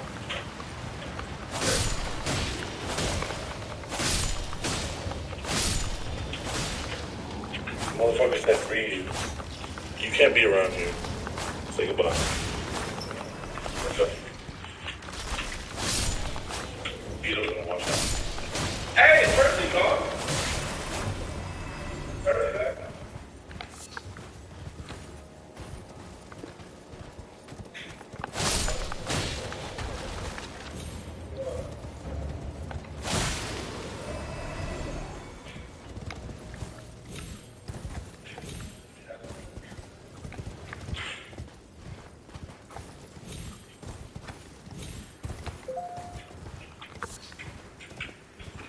Guys, what's the move? Videos? Videos it is, man. Scary videos, let's go. You should watch The Haunting Case of Ryan Waller. Who's that?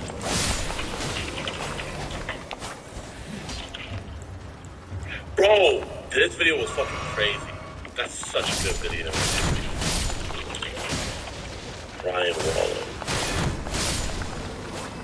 The Haunting Case of Ryan Waller. I don't know. I don't want to watch any more videos like that though.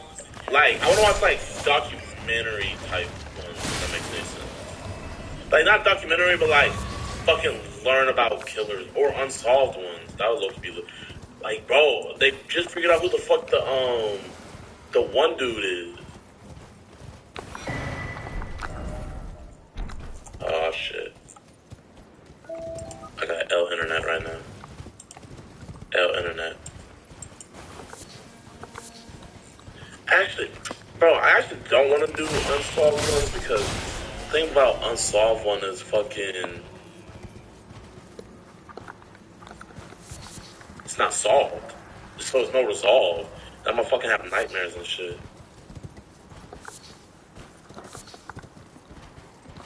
Zodiac?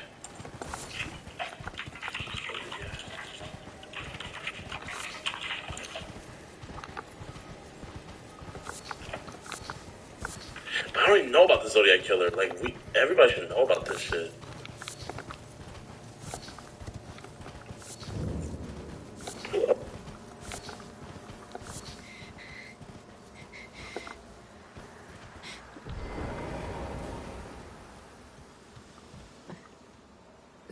Who's there? Well, it matters not. If you are wise, you will leave immediately. My flesh writhes with scarlet. It is a curse. If you are wise, you will. My flesh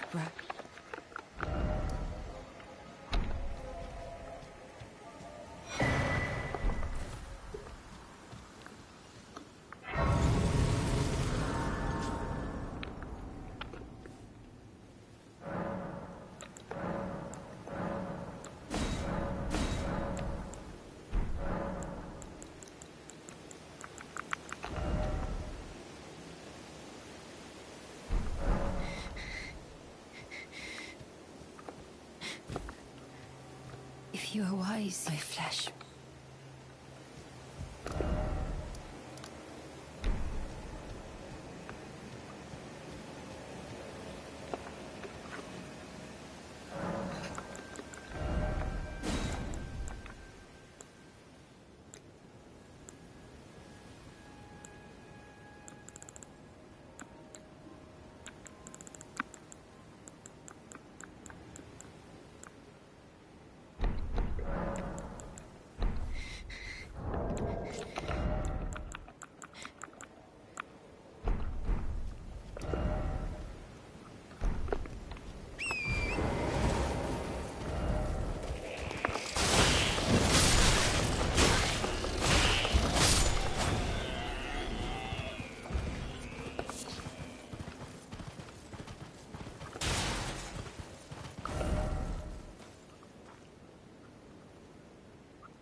Sorry. Thank you. I'm sorry.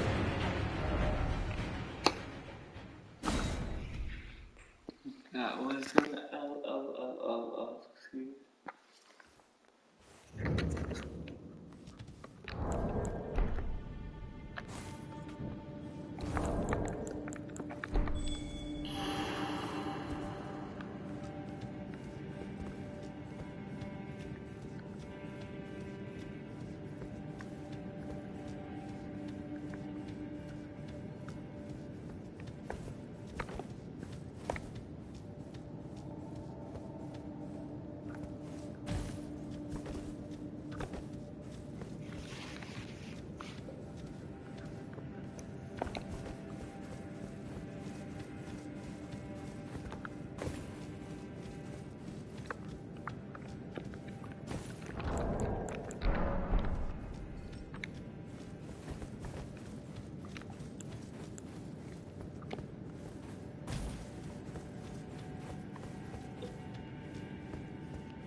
Thank you.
How does it feel? Crash with fake bitch. It's on my kicks. You landing. Your main bitch wants to have a phone. She can't handle it, but she better keep her voice low. With a swing, I'm making shit. I'm functioning high as fuck. What is good? This ain't no fun. You can't hit something. From my little miss. I heard you were easy living. She said she ain't never switched. Shawty talking hard lips. You know my truth, they stay on ghost. Got to get it on my host. Ain't no hokey, get it host. They just be one big slow. In the city, crash it with. And it's no fit. And we shot like advocates. Don't make it call man. You can't come all white like I'm a ghost. On the road. Wanna smoke? Possible. Crash it with. Fake bitch. Don't make it call my man again. Fuck your honor roll. I'm gonna make it possible.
Place with you, God, just place where they died just for fun. Nothing too strong, grass on the K2 plus. Young dumb fuck, niggas sticks and lifted trucks. Who said I could go home when I